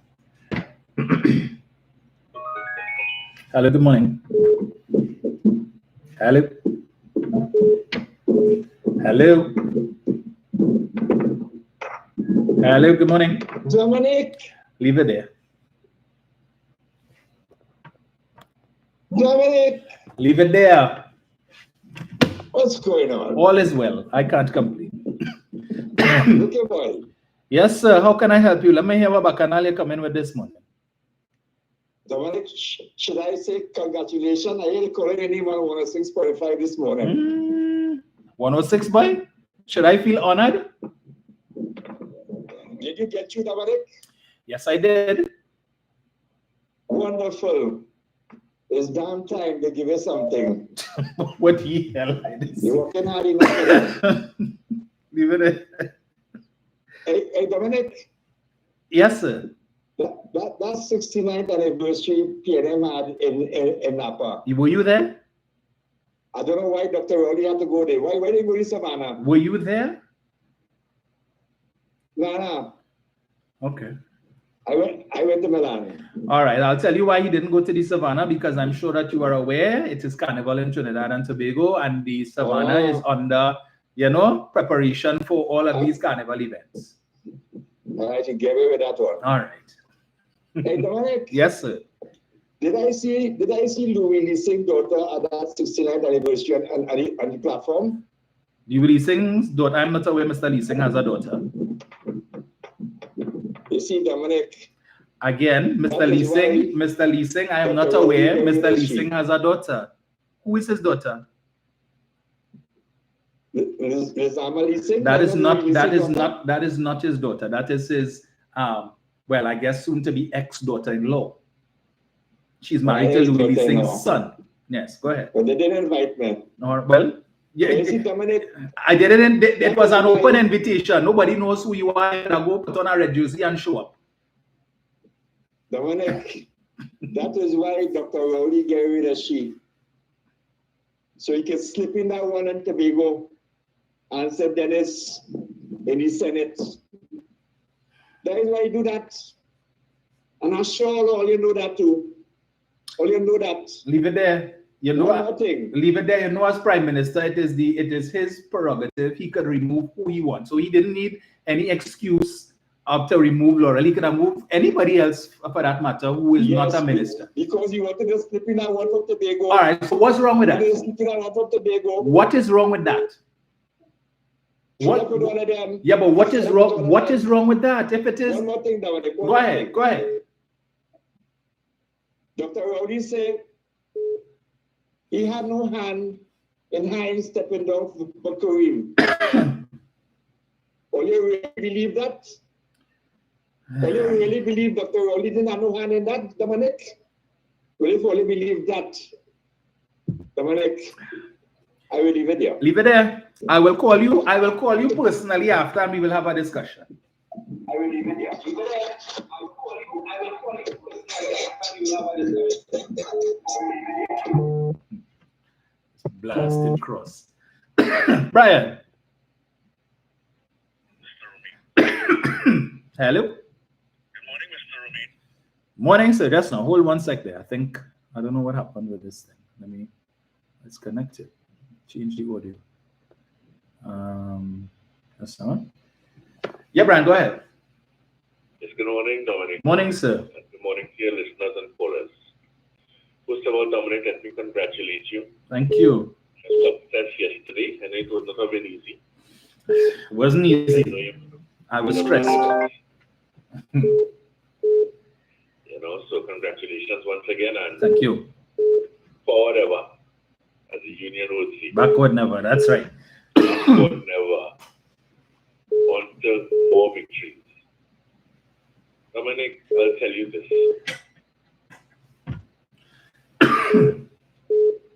People will look at the headlines that Donald Trump, as you say, the headline readers would say that the things start against Trinidad and Tobago. It's not Trinidad and Tobago. If you can't want to read under the headline, but then look at your news and you will see. Look at MSNBC, look at CNN, and you would recognize that Donald Trump has stopped all financing around the world except two countries, Israel and Egypt. Everywhere else, he has stopped financing. And not only there, he has fired a lot of the attorneys in the Department of Justice, as well as he's going after the attorneys who did the prosecution in the J6 for the J6 committee. So he's firing a lot of people, and he's also sending back any and everybody that does not look like them. You spoke about this already. You said it would happen. To the extent where many of they have admitted that many of the persons being sent back, they have no issues with them. And there's a great concern that there's going to be a labor and brain drain in America. You understand? And he is using not ordinary aeroplanes that will cost $100,000 to send back these people to their respective countries. He's also using the military aeroplanes that's costing upwards of $800,000 per trip. So therein lies the issues with him, and it's gone even further because this morning he has made a recommendation. I hear the recommendation he has made. He's asking countries to take American citizens who are repeat offenders. Yes, that was said this morning. Repeat offenders. He's asking countries to take them. You understand? So that they will face the burden of having to feed them and house them. And that his government will not be burdened with that. And I will give them a little small thing to help them along. That is how far this man is going. And there's more to come. You understand? So all of those who are not reading and not trying to understand exactly what is going on and hoping and praying for sanctions against Trinidad and Tobago, will only think again, because it's not just Trinidad and Tobago. Donald Trump has gone on an attack against, I would dare say, the entire world. But you see, we have to be careful and we have to understand what is going on, because right now, you talk about snow in Florida, but my friend, right now, there's a storm in Ireland, Scotland. Hundreds of thousands of people are at sea, and it is below zero. So you could just imagine what is going on in those places. Understand? So when we talk about things so bad here and this, that, and the other, and we have to listen to people like A.B. Sinanan, who, because he has a concern now, because they have nothing against Church and trying to make it look as though PNM African, and then what they're doing, you know, they can't get anything against Georgia. So what they are doing, they are attacking people that look like you and I. They say, hey, look what Dr. Oli doing to all here. But he's not the only one doing that. There are others doing the same thing as well. So make it look as though, even though as much as we tell them, our parties are all inclusive party. And congratulations to Stuart Young, that I am certain that he has the temperament, he has the ability to become a leader that we are looking for, to follow Dr. Rowley and Patrick Manning and all of the others. He will be very, very successful in leading the People's National Movement. But they don't want to hear that. So there's a fair, because the Chinese Association has come out and congratulated him amongst the business people of this country. So there is a great fair, Dominic. There's a great fair about Stuart Young. So what they're doing, they're looking to tell people that you and I will vote for the PNF. Hey, well, they don't vote for you, but you don't vote for you. They would have said it indirectly because they're making us look bad. They're not making us look bad. They're making us look stronger. You understand? And that is what we have produced, because Stuart Young SC is of PNM and for PNM and by PNM. And he will go on to do great things, because he would have learned a lot following closely behind Dr. Rowley and working with him in the office of the Prime Minister. So we have no fear. So they can, and there's more to come about you as well, Dominic. So brace yourself, brother, because they start to look already. They say the prayers for the morning yet, and they don't start to look. So brace yourself, my good friend, because that is how they are. When they have nothing else to say or do, that is how they will look to see how they can tarnish your good name. But we will defend you. We will support you to ensure that victory is ours in Malabar Mosika, area that you will represent in the upcoming general election. Have a good day, my friend. Thank you, sir.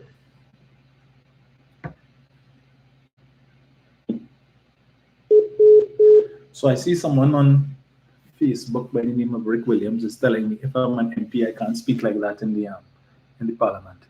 I'm not yet an MP, Rick, and this is not the Parliament. All right? When that time comes, rest assured, I will know how to speak within the precincts of the Parliament. This is the People's Parliament that we are now. All right? What's the time there? Yeah, good. Probably take a couple more. Oh boy, they're good enough.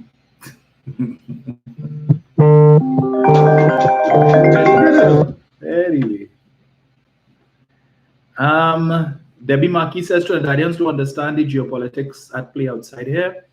African countries are pulling away from the West and making it on their own with aid, and BRICS is getting larger every day. So true. Let's see here. Mr. Chance, good morning. Morning, Dominic. Morning, sir. Good morning, Dominic. Morning, sir. How are you doing? I am good. Yeah, this is a good morning for you. Congratulations once more. Thank you. On a very deserved place in the governance of Trinidad and Tobago.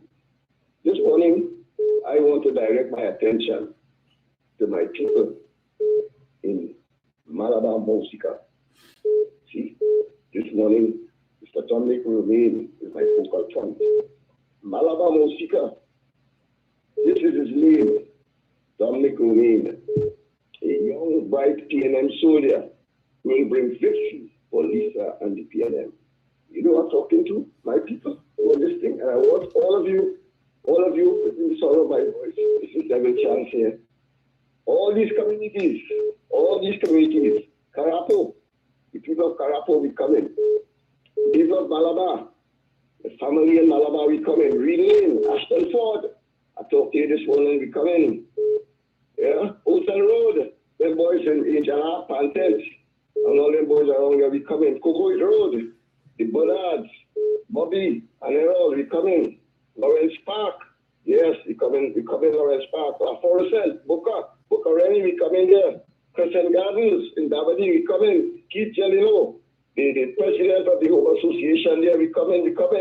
coming to touch everybody there from Timopuna Road in the north to La Florissant in the south. We coming. They're bringing a young man, intelligent, bright, well-researched young man who can represent you well. And I'm sure he's going to be an excellent replacement for Lisa Morris that was a hard worker on the ground.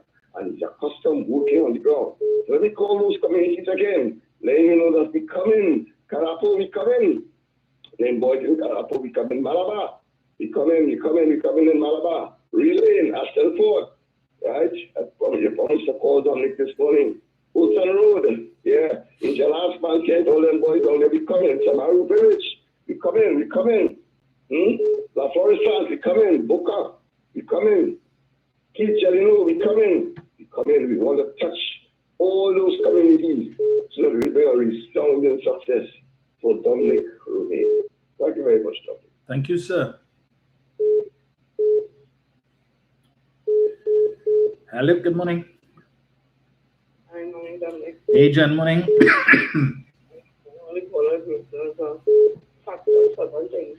Mhm. Dominic, I congratulate you again on your achievement. And the work has now started.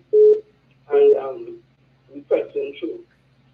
At the end of the day, the PNM continue to show that they are a party who can attract young, intelligent minds who are for country and not self. And that's what makes the PNM so different than any other political party. But not only that, because the PNM has always been a national party. But when you look at the heritage of Dr. William, the founder of the party, his grandfather was one of the boss there. He was French, and not a French black man. And he would have had relations with African slaves. That is how Dr. Williams' mother came to be. So Dr. Williams wasn't, as they want to call, 100% African. He was mixed heritage also. When you look also at George Chambers, so he too would have had some mixed heritage. So the point I'm making is this: when someone is so security on being of mixed heritage also, it's not something new to the People's National Movement. And again, as I said, it has always been a national party because when the PNM was formed, before that, in this country, there was the legislature with the colonials and people couldn't vote, no one had land, children were to go to school, there was no free education, and things were not where it's supposed to be. There was chaos and confusion. When Dr. Williams formed the People's National Movement, they said that then order was restored to Trinidad. Yeah, so the PNM always have a track record of restoring order and stability to this country since its inception. So in the vein of that, I'm saying that the PNM will continue to be a stable party in this country. And the naysayers will always have that because, as I was saying last night, we have 5 fingers on each hand and all of them have a different fingerprint. But they work together for the goodness of all. And if you were to hurt one of your fingers, then you'll realize how important it is to the rest of them. And in a house, there's always have confusion between family. They tell me no family house, everything perfect. Because different people, different ideas, different ideologies. However, as how you process and move through, PNM has a foundation that have always been able to change because from 1956 to now, the People's National Movement has gone through changes. Because eventually clear out trying to get independence in 1962, which was a very racially filled and tense era. And it was encouraged, in my opinion, by some of the Indian intellectuals in this country. And then we went through that and we came through the Black Power movement, which was a revolutionary in its concept in Black Power. And the PNM came through that, and then we had the coup, of course, in 1990, and then we had COVID-19, and who have always been there to steer the ship forward, the People's National Movement. So again, I want to tell people, whatever you're told, you may not be pleased with everything, however, look at the velocity, know the assignment, because the UNC definitely is not a solution in this country. That is the problem, there's not no solution. The COP is a waste of time. So we just talk about PNM as the problem, UNC is not the solution. The COP even coming close to that, but they're just talking that. Again, everything is ad-lib for them. So again, I'm saying, come later this year, whenever the elections are called, people vote convincingly. Both the People's National Movement into office so we can remain stable. We have a man as the president of America, and we see that his also is erratic all over. And we definitely will need a stable party in the Caribbean especially, and with other Caribbean leaders and stuff, to make sure that our voices are heard and we are not taken advantage of. So again, the PNM is the only choice. You already know the UNC does this talk up to anybody. She thinks, like, there are someone who is LLBs, but you know, Kamala Bashir says that's the biggest one, you know. So she sucks up to anybody that she feels popular and make her look good, and with nothing behind it. So again, we have something stable that has always been here. And if we trusted Dr. Rowley during COVID-19 and a recession, where we said we trusted him, and he played chess while they played draft, and we saw all these nice things about him, how come now some don't want to trust him for the decision he made with Minister Theodore? So it's either, you see, you can't have two realities operating at the same time. It's either we trust his judgment, and it was supported by members of parliament, it was supported by the General Council. And this is where we are now. So you can't say trust Dr. Rowley, he did COVID-19 and nobody did that. And now a decision that was made, you will fighting against it. So let us be real, let us come together, and let us do this. And Dominic, again, congratulations. I know definitely I will help in any way that I can. And we know you're going to bring home that seat, we know that, and very convincingly, just like the other members of parliament in other areas, other constituencies. So we have work to do, and the work will be done at the end of the day because we know what is at stake. So have a blessed one, Dominic, and everybody have a blessed one. Thank you, Jen.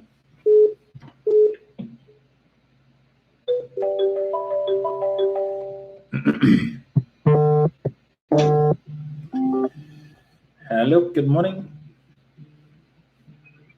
Hello. Good morning. Morning, sir. And congratulations to the next MP for Davide Omara. Thank you. I know that you will do excellent work.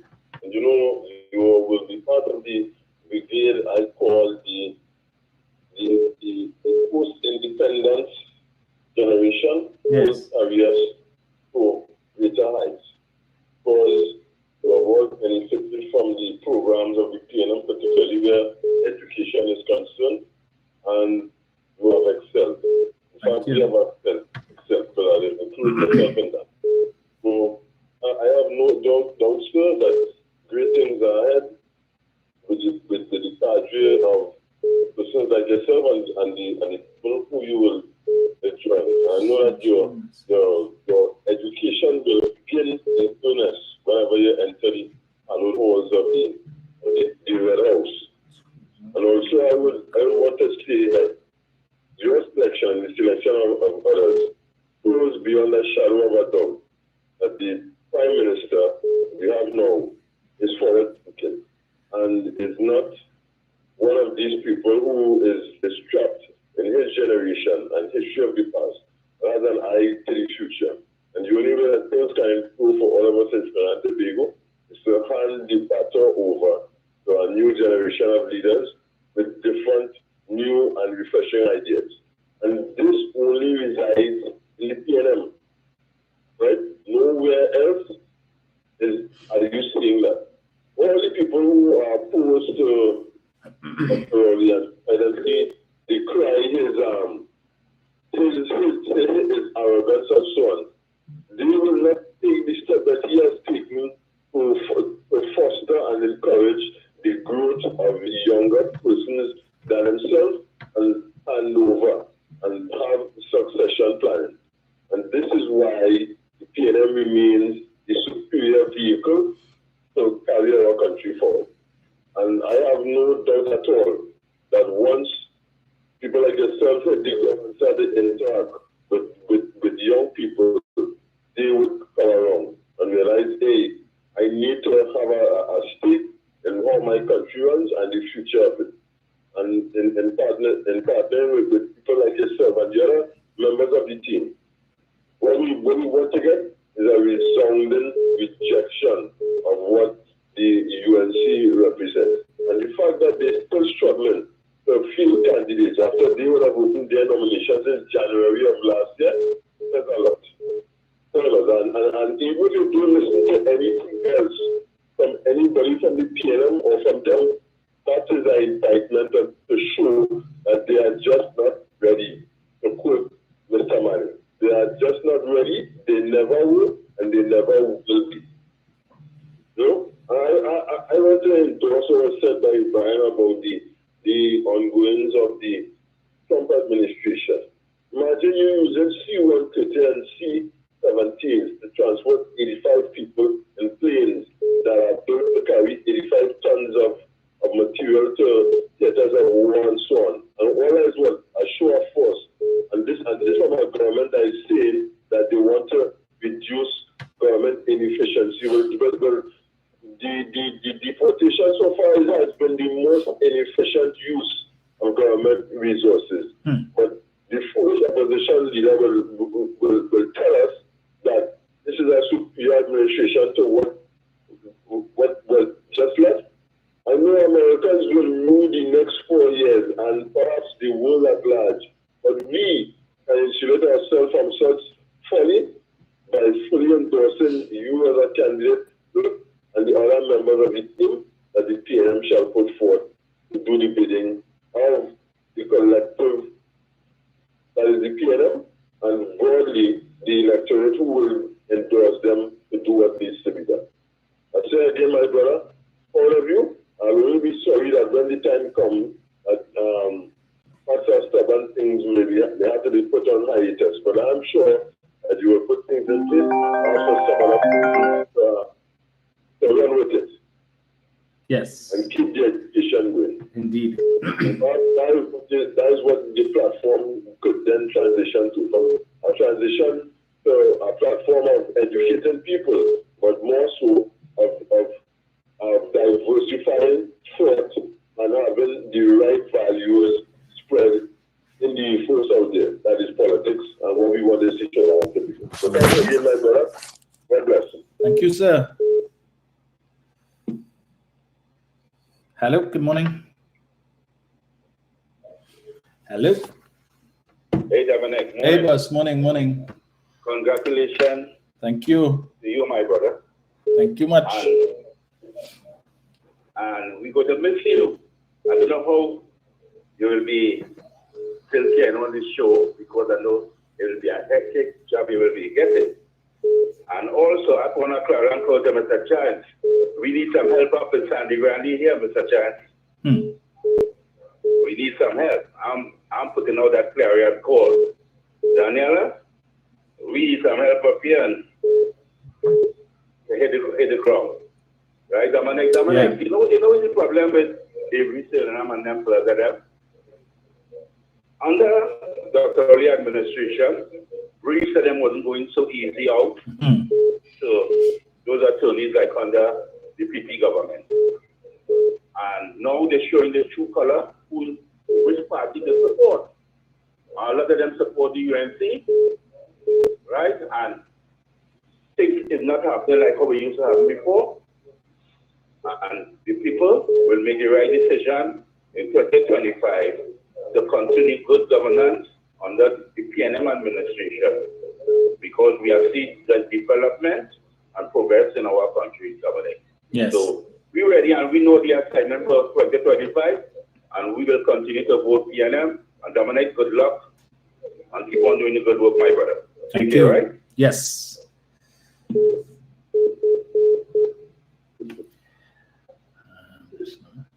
So I see someone, that's Rick Williams. He's new, apparently. So he says here all PNM are bandits. Rick? Really? Rick?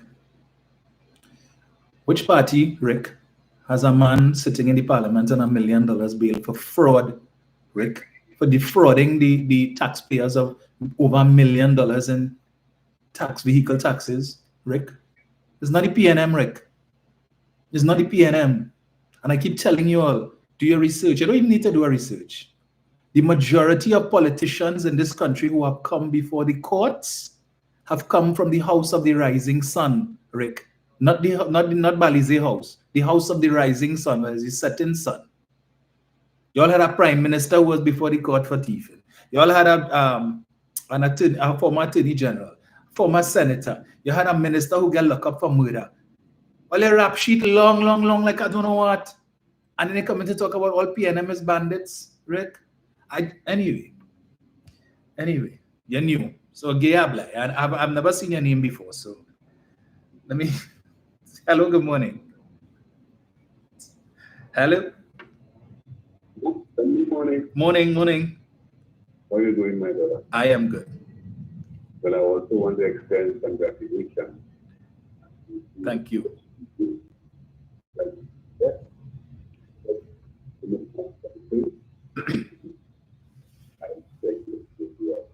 Fantastic. Getting wrong, understanding the consistency, understanding people. Yes. Good health and sleep in whatever you can do. Okay, brother? Yes. Thank you. We thank you. Thank you.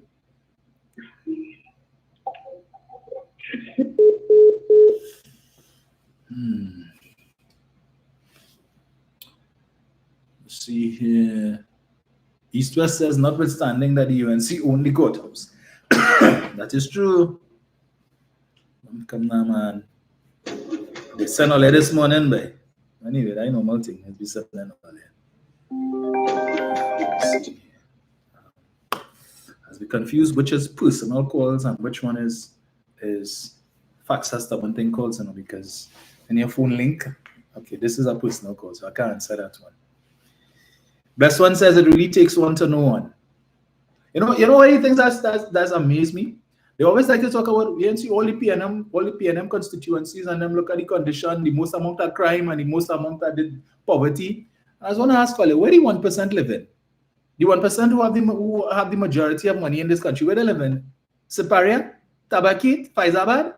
Last I checked, they're not living in UNC constituencies, Eric. They're living in PNM constituencies. But you see, because some of you guys born and bred in Deep South, and you all don't come up north often, right? So you have places like, well, anyway. But I will just draw to your attention, the 3 Diego Martin seats, right, where the majority of the 1% live, last I checked, they're not under the UNC column. Just to let all you know that. When you like to talk about the most amount of poverty and the most amount of this, yeah, what? Jump in and what let's call it by your jalopy or whatever it is, and come up on this side now. Come up on the north, come up in the east, and see PNM constituencies. Come to W Mirror, come to Lupino Bonnet West, come up to St. Joseph and these constituencies and see for yourself the nonsense that you always be talking about. Come to as I said, the three Diego Martin seats controlled by the PNM. Come and see. Saying about most amount of poverty, and we could go down that road, we could, but not this morning. I don't have the time to go down that road this morning, right? The fact of the matter is that the UNC is a rural party, and they draw the majority of their support from the rural constituencies. So when you all want to talk about most amount of poverty and all of that, wheel and come again. San Fernando West, San Fernando East, where Palm East is, where Gulf View is, where La Romaine is, in Oropuch? Nonsense. Eric. Hey, good morning. Good morning, sir. Morning, good sir. morning to the listeners. The last segment of facts as to one thing. Now, you see, when you have nothing to say, they tend to jump on themselves, right? Right now, I want Rick to one ask Elida why she wasn't present at the Monday night panchat down in Chabonas. Is it she was a bit on the left, drifting to the left, or was unable to get out of bed this morning or yesterday morning? Right? You see, they have a problem. You see, they can't look at their own speck in the eye, but they want to have everything the same with the PNM. That is why the Cotskin book come 2025. Right? And Dominic, I must say again, congratulations. And I hope, I pray that people out there will actually see what the People's National Movement have to offer, the youth, what they have to offer. Not what the UNC have to offer. The UNC have a set of rejects and comebacks. You see right now, what we're doing in Mayaro, Russian Paris, although you're talking and you're saying all kind of thing, you're still fighting to work in Mayaro. That is show you they have no integrity in our party. So they will do anything by means possible to inhale the political fumes under the old Zamwati dress. So they will do anything possible to get that done. But anyway, people, we have a election to fight and we have to stay focused. Rick and him will talk from now till the talk when we have time with them. We know what we on, and the mission is to win the election come 2025. Let them feel sick and let them take that and why did they decide? Thank you, sir.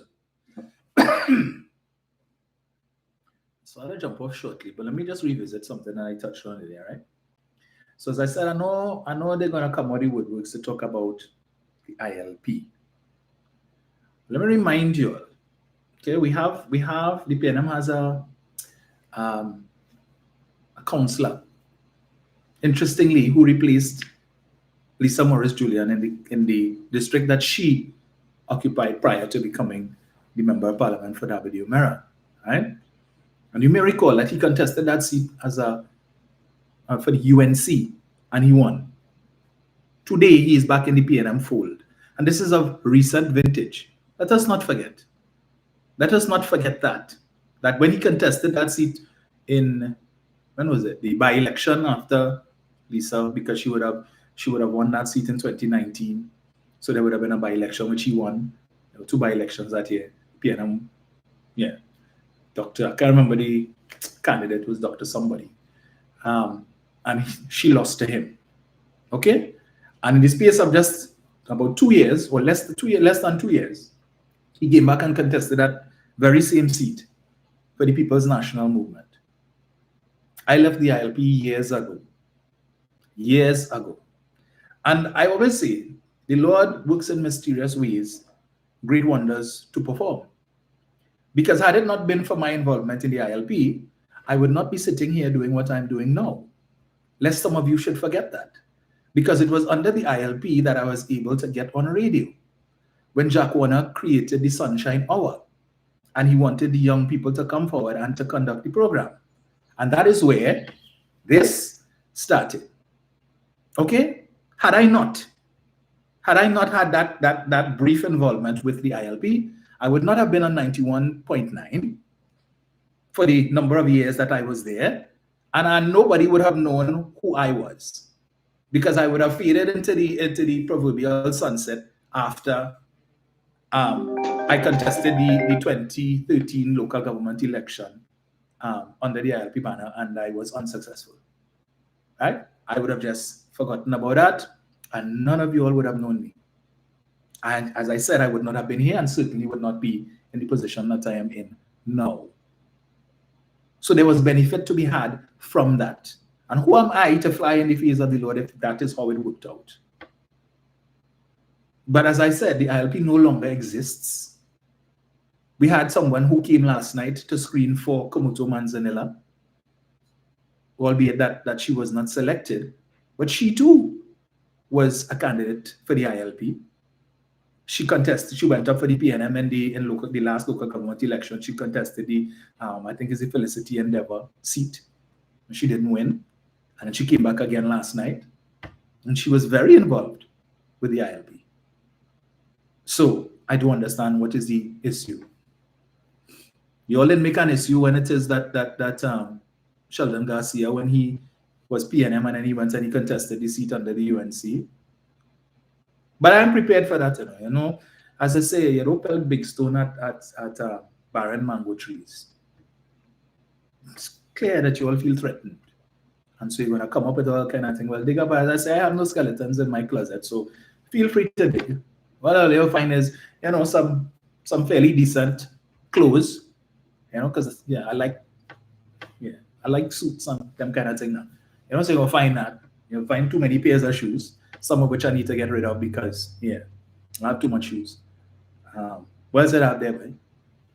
You see a lot of, you'll see plenty shirts that unfortunately I can't wear because I put on some weight.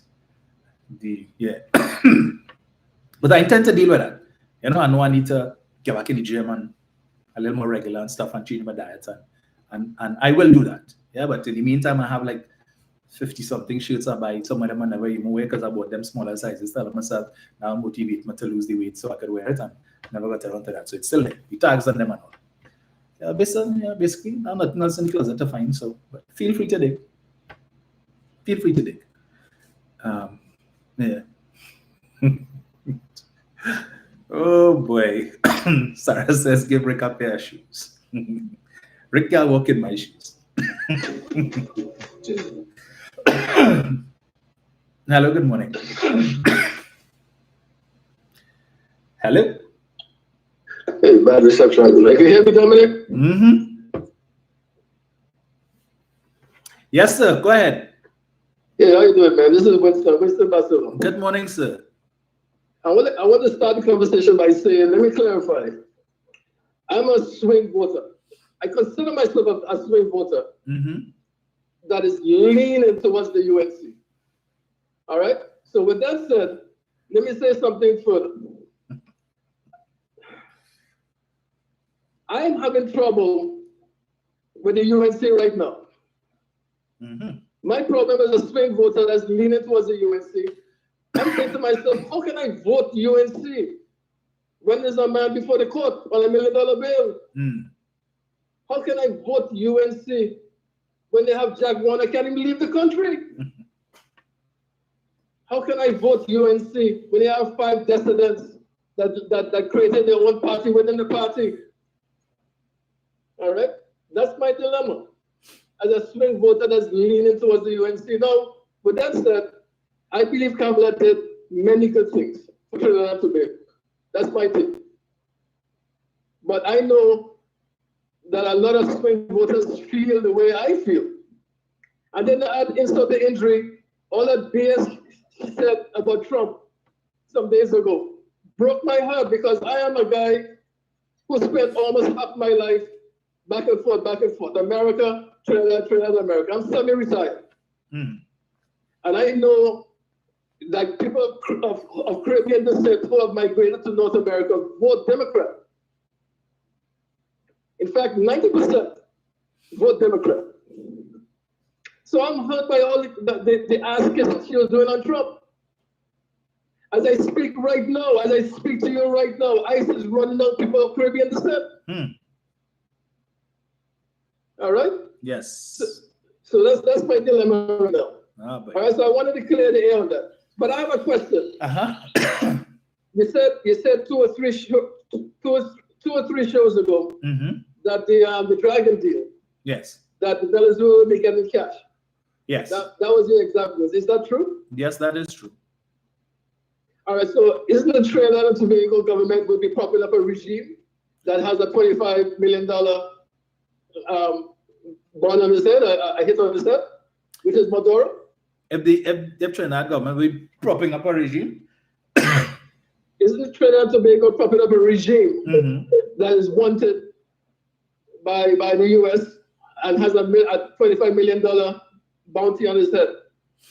Well, was it not the United States of America that gave us the OFAC license to facilitate that arrangement? That was under, yes. Yes, but things now has changed. Well, things have now Trump in office. Correct, and Mr. Trump is yet to articulate his position with respect to Venezuela. All he said so far is that America does not need to buy oil from Venezuela because they have enough oil, and he just dismissed it. So we wait to see what his position is going to be on that. But at the end of the day, the Biden administration would have sanctioned that arrangement. They give permission to pay cash, and what the government of Trinidad and Tobago would simply be doing, if it is that that arrangement is consummated, we're paying the people for their gas. That's all. The gas doesn't belong to us, so we're paying them for what is theirs. All right, because originally I know the part of the agreement in the early days was that Venezuela were not getting any money at all.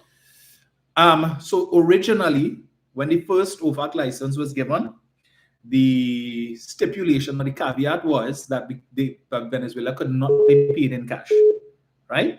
It could be paid in kind. Right. And then there was a second OFAC license that was issued, which was an extension because the first one was for 2 years, and then they came and they, at the end of the first year of the first one, they extended for another 2 years. So under that one, a concession was made because Mr. Young would have been going and continuing to do negotiations. And the US then relaxed that stipulation and said you all can pay them in cash, and that is how come the final thing was signed. I see. Yes. I see. I have another question. What has Young done in his 10 years, 9 or 10 years in the PNM to warrant him being now, that may come the Prime Minister of Trinidad and Tobago and the leader of the political party, the PNM? What has he accomplished in 10 years other than the Dragon deal? Well, it's not just the Dragon deal. I'm sure you know about the delinking of the Loran Manatee field. Manatee, which is on our side, and Loran, which is on the side of the Venezuelans. I'm sure you would have heard about the Coquina Mannequin gas field. You would have heard about the Calypso gas field and Ruby and Rose and all of these amounts. You familiar with all of those? Okay, and that's it? Well, he was Minister of Energy. I don't know what else you wanted him to do other than what was in his portfolio. Okay, I thought he had a more of a track record than that. You know? Well, he was also part of the party's legal team that was successful in beating the UNC with respect to the election petition matter, where they're still owing the PNM over $1 million in costs and have not paid. Right? I see. Yes, he contributed to that as well, and he would have been Minister of National Security as well. He would have served in that capacity too. But then I could ask you, what has any other minister, if we want to do a comparison, done in the last 10 years that would warrant them to be Prime Minister? And what has Ms. Beckles, compared to Young, what has Ms. Beckles done for the PNM? Well, you tell me. I don't know, because she had so many votes. I mean, people like Ms. Beckles. What votes? For whatever reason, I don't know. Which votes you're talking about? The parliamentary caucus that voted for the nine dissidents that voted for Ms. Beckles. Mm-hmm. Why they voted for Ms. Beckles? What has she done? Well, they would have to answer that. But as you know, Ms. Beckles was Trinidad and Tobago's permanent representative to the United Nations between 2015 to 2020. Right. In New York. Prior to that, she would have served in the Manning administration as a minister. So yeah, but it's when the time comes for leadership, change of leadership, everybody will have an opportunity to lay bare their resume. I see. All right, thank you, man. All right. Great show. Thank you. Oh boy. Let's see here. Let us see here. Oh boy. Well, you're brutal, you know. You're brutal. Sometimes it's good to engage those who support the other side. I can never understand why you would even contemplate supporting the other side other than race, like Rick supporting the other side. He says all PNM supporters, well, all PNM is bandits, according to him. All right. But we wouldn't go down that road today. But only want PNM to vote for the UNC because the UNC cannot win the election without some PNM support, either PNM supporters voting for the UNC or choosing to stay away from the polls, right? But then you'll come and talk about PNM is bandit, cockroach, and all kind of thing. And you expect them to say, yes, we come in and vote because the supporters of the UNC consider PNM supporters to be cockroaches and bandits and so on. Should I say all UNC supporters are alcoholics? Should I say that, Rick? No, I wouldn't say that. You see, when you all want to do these generalizations and so, I never read a newspaper article that say I'm a bandit or a murderer when they went to commit the crime, pull out the party card and say, yeah, it's a PNM, stick up, hold up. Hey, Give me your money. Look, my party card is a PNM. Really? You seem to forget the UNC. Let us not forget the UNC have supporters in Laventille. Lest you all should forget. The UNC in every PNM constituency, the UNC have supporters. So when all I want to talk about is PNM and you figure because the person is of African descent, it must be PNM. Who was it that coined the phrase community leaders? Wasn't it PNM? Does Basil Pandey do that? Pandey did that. You remember a fellow by the name of Bill Francis? Pandey called him a community leader. He wasn't PNM. So when all you want to generalize, because in your mind, because the majority of the perpetrators of these crimes are persons of African descent, and you say, well, is that PNM? You're admitting, you're saying that therefore the UNC cannot attract persons of African descent, so you have no African supporters in the UNC? So when David Mackett going up in the harp and all these kind of places, who are you going to talk to? Who are you talking to? So I could easily say that the criminals who committed these crimes in PNM constituencies is probably the supporters of the UNC. And I will go on to the EBC report, and we will see how many votes the UNC got in Laventille, East Morva, and Laventille West, and how many votes the UNC get in every PNM constituency. And going forward, anytime we see any crime take place in these constituencies, I will remind you of how many UNC supporters it have in that constituency. And I will say that. No, it have 6,000 UNC supporters in Laventille West, and maybe is one of them or two of them do that. Unless you can tell me they show a party card, just remember that. But let us forget that. UNC cutting up their head, and Naked and Jolene like to go up by the Queen of EDR, ringing bell, tingling, let my brother and my sister. Who by talking the PNM always when that's your party, and that your party. Rubbish. Sina, morning. Good morning, Dominic. Morning. Congratulations again. Thank you so much. All right. You saw you checked what I said to send to you last night or not yet? Not yet. I'll check it. On Facebook. Anyhow, you know what I want to say this morning? The first day I see, I'm not the service, sir, leave that step down like how Dr. Rowley stepped down and hand it over to somebody like Julian John, somebody of African descent, then I would really know that it's serious. But until then, they can't tell people of the PNM anything and who to vote for and who to love. Because as you say, it's an all-inclusive party. And prime ministers of all races and mixed up races and places already. So it doesn't worry us. So I don't know why they're making it such a worry with them. We live in a country here that Dr. Eric Williams told us that is one mother we have. And we don't have all the mothers out there, China, India, Africa, nowhere. This is the country here. So I don't know why that is a big issue in this country. And it is the same people of African descent that have been voting for Sergio in North and St. Anne's, wherever it is, for the years that he's been here. And it's those people that love him. He was never put in a position in our area like West Morris and down in the different highfalutin areas. He was put right there among the grassroots who've been loving him for all the years. So what difference it makes now? And from what I saw last night, thanks to Jenny, well, boy, is so blessed. Oh, but I hope God continue to bless you, all the others who really need it. Yes. Yeah. And so you go with God.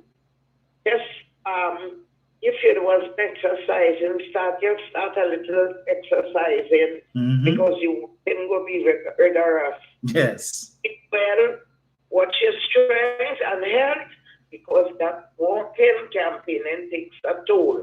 I used to do it with my MP and them when I was young, so I can't do that kind of thing now. Yes. But your young ones who will take the reins. So you keep on, keep your head strong. They will be coming at you like a ton of bricks. They didn't interfere, no, if they interfere with you before, they're looking for things to see how they could come at you. Yes. So you stay safe, say your prayers. That's it. Thank you. Have a great day. You too. My darling. All right. So let me tell Rick, in the 2020 general election, you know how many votes the UNC got in Laventille East Mova? 1,965 votes. 1,965 votes in Laventille East Mova. So you could tell me how many, when it is that you hear people from Laventille East Mova there pick up for whatever crime. All right? You could tell me if it's any of those 1,965. Let me give you another statistic there. In Laventille West, in the 2020 election, 1,324 people voted for the UNC. 1,324. So between those two seats there, we crossed 3,000 votes. Almost 3,100 votes that the UNC got in those two constituencies. In Port of Spain South, they got, let me get it here. Just now, Port of Spain South, where is it? Where is it? Right. 1,850 votes they get in Port of Spain South. I don't know a little bit. So when you hear somebody commit a crime and they get picked up and is of African descent, just remember the UNC have support in all of these hotspot areas too, right? Okay. Mr. Yates.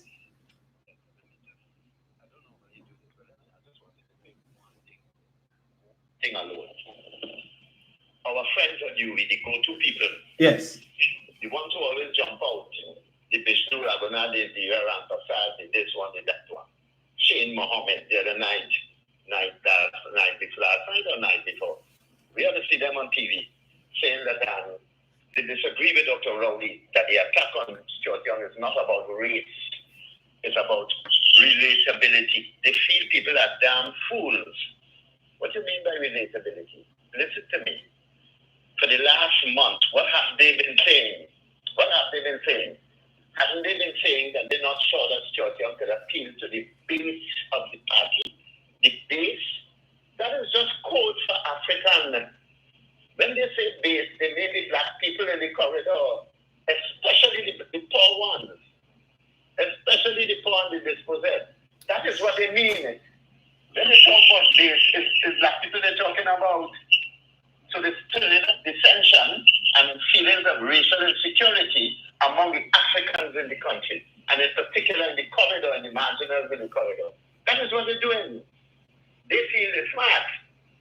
But we went to school, and they're hiding behind this fig leaf of relatability, trying to use this big academic word to mean what they simply want to say, which is the base, which means the black people, the Africans in this country. That is what they mean. So while they're telling you on the surface, they disagree with Dr. Rowley that it's not about race, it's about relatability. What is relatability, Vishnu Raghunath? What is relatability, Shane Mohammed and Indira Prasad? Relatability means Stuart Young's capacity or lack of capacity to relate to the black people, the Africans in this country, and in the corridor in particular. That is what you all mean. And you all can't fool nobody. What you are doing is to stir up feelings of racial insecurity among the blacks in this country against Stuart Young. That is what you are trying to do. And hiding behind the thing about relatability. What is relatability? Relatability, come out and say what you want to say. You mean the base. That is the word you've been using for the last month. Base meaning black people. And that Stuart Young is ineligible to lead a PNM party, which they themselves perceive as the black people party. And by the way, when they talk about base and base and base, don't be fooled, you know.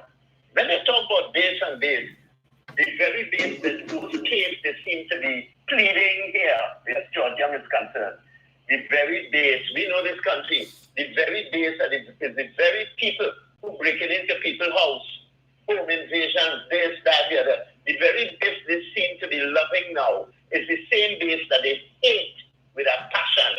They see them as the criminals in this country. So Vishnu Raghunath, Shane Mohammed, and Indira Ambassador, all you can't fool me. You could fool some black people there. See this one?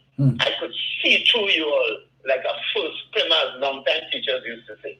All you can't fool me. I know what scene all you're on. All you want, what happened with you all are afraid Indians lean towards Stuart Young. A lot of Indians are getting their vote. You see, Naka say that young East Indians seem to be favoring Stuart Young, and that is what cut in the tail. So they had to hide behind this racial trade leaf of relatability and base. I just wanted to say that. Thank you. Thank you, sir. Final call, Brian. Sorry about that. And Mr. Yates is correct, because when if we sit and talking about the ground, you're familiar with the ground. The ground is saying, so the ground saying that what ground every sit and know about? What is the ground you're referring to? You understand? So the surreptitiously losing race. That's what they're doing. They're putting a veil. But it's race that they use. But even my key not accustomed to those people like that, the word on the ground. Who more ground than Stuart Young? Whoever push pan more than Stuart Young? Whoever walk in any and every area that I know about, that you walked in Tunapuna, Cuba South, San Fernando, Vista Bella. Who else could say do that under the UNC? I don't even see David Lee in his constituency. They don't see him. So what is they talking about? But they would never talk about the issues with respect to Honorable case dance on the next side, on the same front bench. They'll never talk about it. And the lazy leader that they have couldn't even go to the meeting last night. Lazy like Kongs. Right in Shabana, she couldn't go. Lazy as Kongs. We're not going to listen to them. They could use all the race baiting that they want. They're going to still get the tail cut. Come whenever that day comes. Have a good day. Thank you. Definitely last one, folks. And then I'm gone because I just saw a notice come up. I forgot I had an audit planning meeting this morning. Hello, good morning. Good morning, Dominic. Hello? Hi, good morning. Yeah. Right. I'm so thankful and great and congratulate you concerning the selection of WMNI. Thank you. Yes. If there's anything, I will leave for that. You come up and support. If you understand what I'm saying, Dominic. Yes. But what I want to tell is PNM supporters, the PNM General Council, everything. Let us focus 25 seats. I want more than the 22 that we have. I want 25 seats, Dominic. So that when we go in Parliament, we could at least have a 3/4 majority or something like that. Yes. So whatever bills that the government would like to pass, we don't need the opposition. We don't need the opposition. We have to stay focused on what we need to do in this general election. The guy talk about what Stuart Young do. You know, economics is a funny thing, I know, Dominic. Yes. And plenty of the people in Trinidad and Tobago didn't study economics or doesn't want to listen to what economics is about. We moved from $16 billion deficit in 2015-16 budget, and now we're reading our budget for about $5-6 billion. If you understand me, it's $10 billion more the government has to play with for goods and services needed for Trinidad and Tobago. Up to now, development, everything, construction and all these things have to take a back seat because most of the time is the salaries and social development programs. So that's how I see the government operating. Yes. And then whatever infrastructure development that is needed, and it's important. This is how I see it. And I commend them for that for the last 10 years, and next 5 years will be 15, because I want to say the next 15 years, people will see what the PNM have been doing. 99.9% of all development in Trinidad today was done by the PNM. Don't be fooled by the opposition. They only want cash. Because last time nobody could tell me what contract or investment came in under the UNC. But we see all the money that was in NGC, and they use everything cash. They meet Dr. Patrick Manning, leave money and they spend all. Dr. Rowley come here to renew that contract of having money. So people, I would like us to focus on increased production. That will give us more revenue. Thank you very much, Dominic. Thank you, sir. And with that, folks, I take my leave. Thank you for joining me this morning. And again, thank you all so much for your congratulations and best wishes. I accept it wholeheartedly, and I look forward to campaigning with some of you guys. So if you know that you are in Dabadie Mera, you live in, well, Malabar, Mausika, I'm thanking you in advance for your vote. And note that when we're coming around and we are campaigning, working with and making sure working with application forms too, right? So you could fill it out and we could take it to Balize House, so you could become a member to vote for the new leader. Okay? Thank you all. And we will chat again on what it is? Tuesday? We will chat again, folks, on Thursday morning, God's willing. All right? So take care, enjoy the day, make it a productive one, keep safe, and thank you all so much.